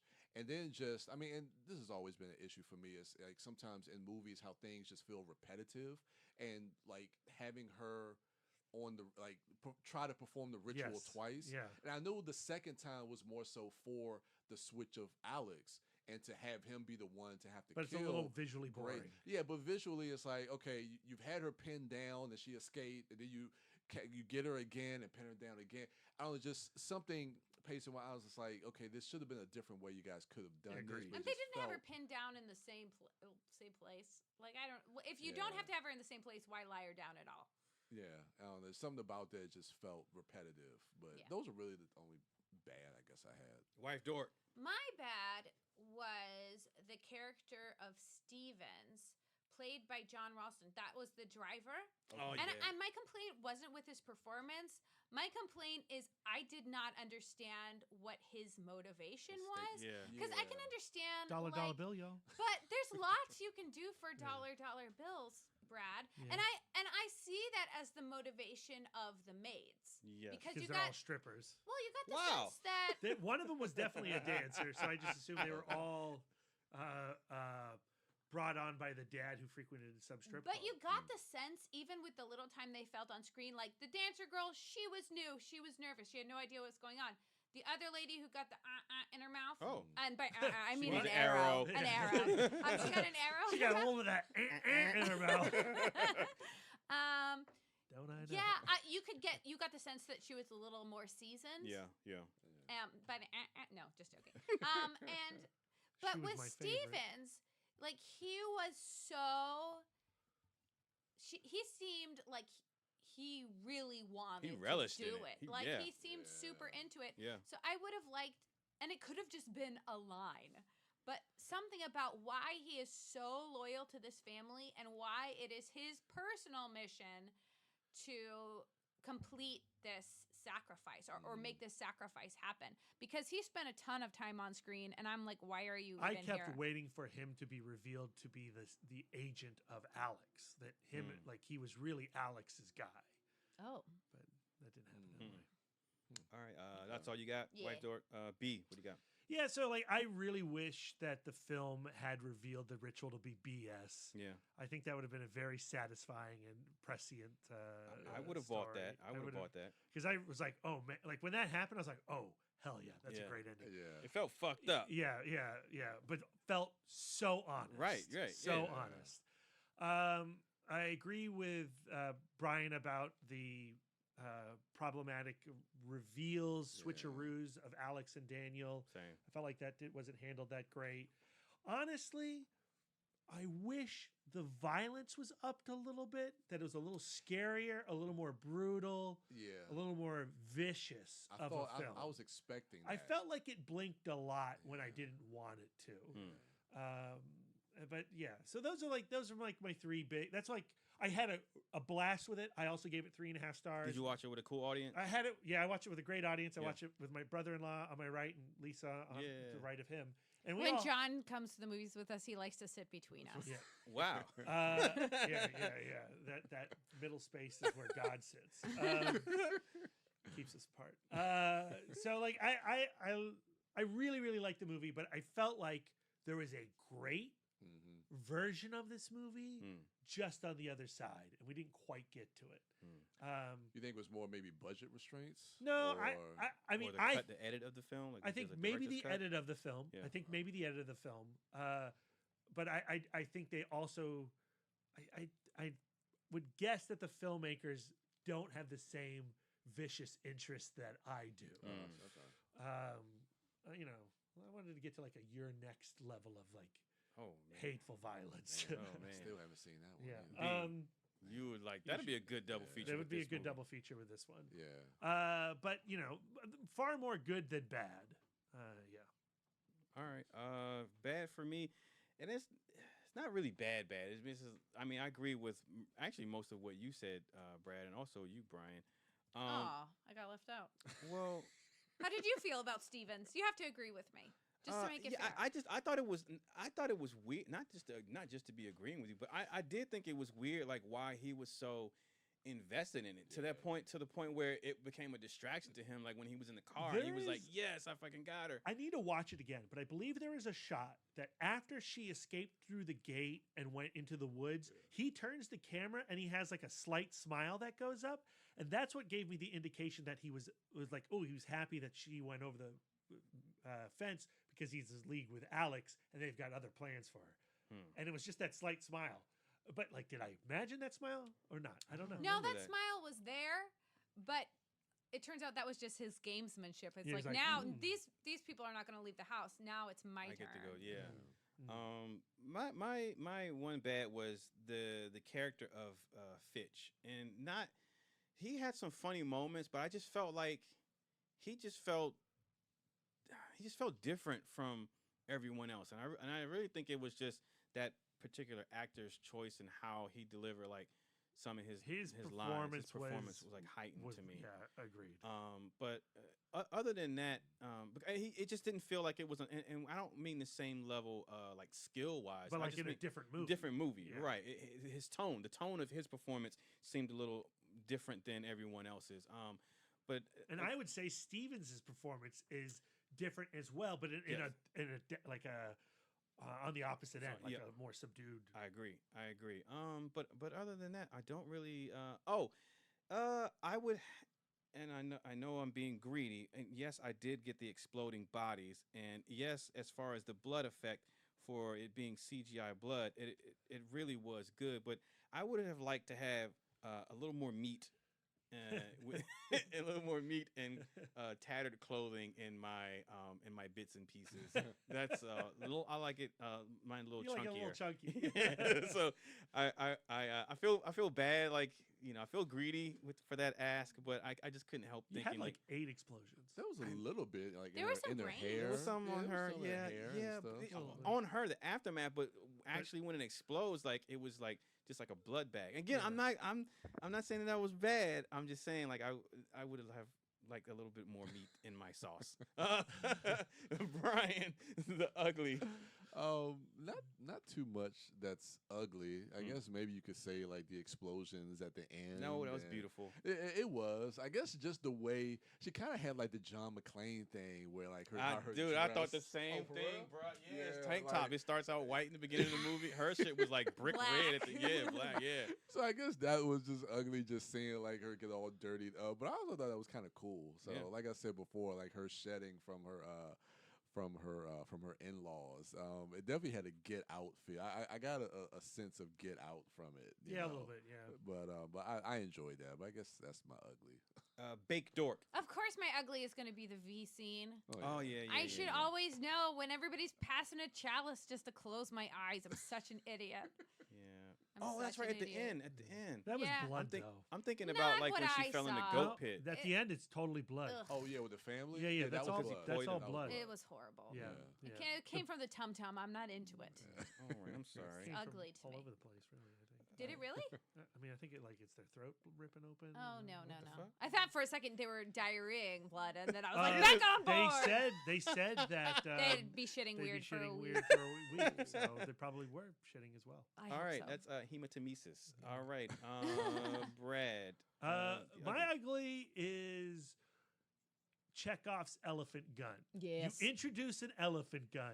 Dude. I want to see the elephant gun go off. She pulled And that shoot a round out. person. I was like, oh my God, somebody's head is going to And- go. Oh, I was and so the excited. fact that she didn't blow someone away with an elephant gun. I know it was a gag. Oh, we don't put loaded shells on the wall. That makes sense. Of course you wouldn't put loaded shells on the wall. I don't care. You don't introduce an elephant gun without it going off. Especially in a horror movie. Yes. I love though when she was loading it and like her hand was shaking. You could hear that little Yeah, and yeah, she was loading it. That was so good. I just wanted that dude to be eradicated. I was like, oh, his head's coming off his shoulders. Some of the shoulders are coming off too. That's I wanted like a large dust round. devil level Oh head my gosh. explosion. I was so thinking that was going to happen, but we didn't get We didn't that. Oh, I've got another And ugly. that's my ugly. The Yeah. use of the William Tell overture and why you wouldn't sync Yeah. with yeah. the cannons and an explosion. Oh, I love the way you think. I Of love the way you course. think. That Of would be great. course. There you Yeah. go. Wasted There you go. opportunity. Like with a car crash, you couldn't have timed that. Same. That was the worst sequence in the whole movie for What's that? me. Yeah. Is the car crash where they're watching it on the phone and he's like singing like, why is he like? Yeah. Is this something he normally I does? know that Where- that felt like it was just in there for the movie. And also, when they're looking at it on the phone screen, it was in slow motion, and I was like, "Why is that in slow motion on your phone?" But then it was. Now I don't know if there was like a passage of time because you could easily do that with an edit. His father was out Yeah, there. because everybody was Yeah. watching it, and then all of a sudden he was outside. He's outside Yeah. Daniel. when she It's like, gets out the car. What's happening? So I'm here? like, well, how long were they there? Yeah. I mean, it felt weird. Yeah. That whole sequence felt weird. Yeah. He should have gone out with that elephant gun. That's what I'm saying. Yeah. My ugly is just that family. Like the fact that they could do that, like just the human nature. Rich people, man. In that film. But that's for money and wealth, what people will do. Like this family would sell their soul. Yeah.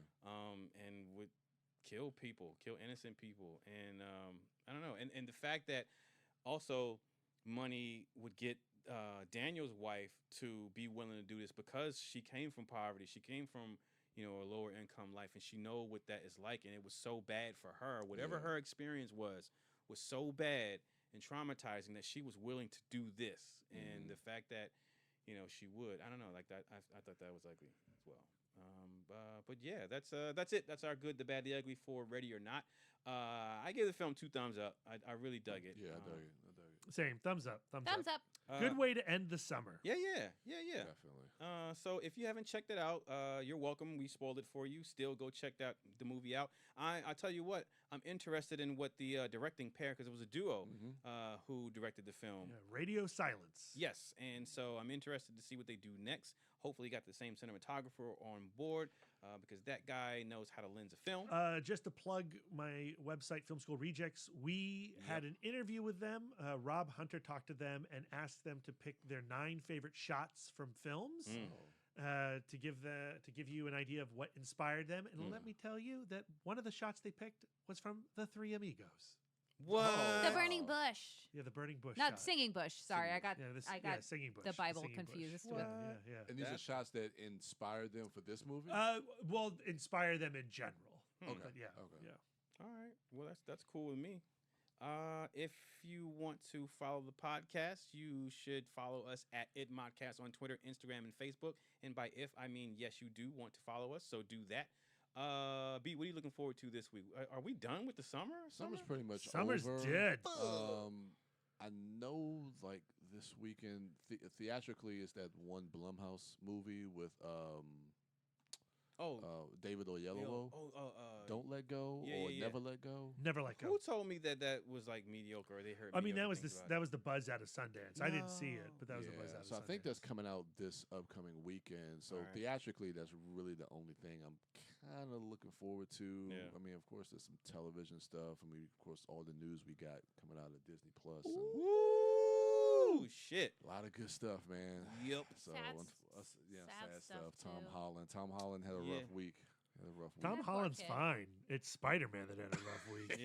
Yeah. I know. You can follow that guy at the Turtle Dork on Twitter, at the Turtle Dork 1 on Instagram, and at Brian William Young on Facebook. Wife Dork, what's coming up? What are you looking forward to this week? I totally want to catch Peanut Butter Falcon. Please. I totally want to catch Brittany Runs a Marathon. That's the That one, is a too. trailer I do not get tired of. I'm inspired by the trailer. I cannot see that. wait I haven't to seen it. maybe think Yeah. about jogging. I've heard good things about that one So too. have Yeah. I. Okay. You can follow her at Wife Dork, No, not at Sidewalk Siren on Twitter. I almost And changed my Twitter when I started being on this podcast more. I thought about changing my Twitter, and Brad told me not to. Oh. So now I'm Sidewalk Siren still. All right. That was my screen name in middle school. Oh. Can't you tell? Well, I like it. Thank you. You can follow her there at Sidewalk Siren and also at Baked Dork on Twitter and Instagram. If she so feels necessarily to use Letterboxd, you can also follow her at Sidewalk Siren on Letterboxd. Brad, what are you looking forward to this week?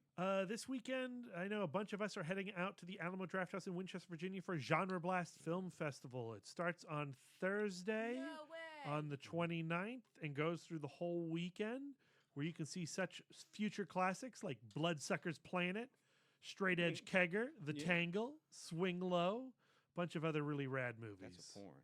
Yeah, well, that's what I do. Swing low. Talk about my balls. Yeah. So Genre Blast is always fun. It's one of those types of festivals where, like, majority of the filmmakers who are presenting their films will be there and will hang with you and have a beer with you. And I know a lot of them have already agreed to be on the podcast on the ItMod Chatcast feed. So stay tuned there as well. You can follow him at MouthDork on Twitter, Instagram, Facebook, Letterboxd, and Untapped. I am Darren Smith, the Disco Dork. I am looking forward to going to Best Buy on Tuesday to pick up my 4K copy of Godzilla King of the Monsters. Oh, yeah. And also checking out Never Let Go. And I want to go see Good Boys. I want to go see 47 Meters Down. Someone's got to. I want to see it.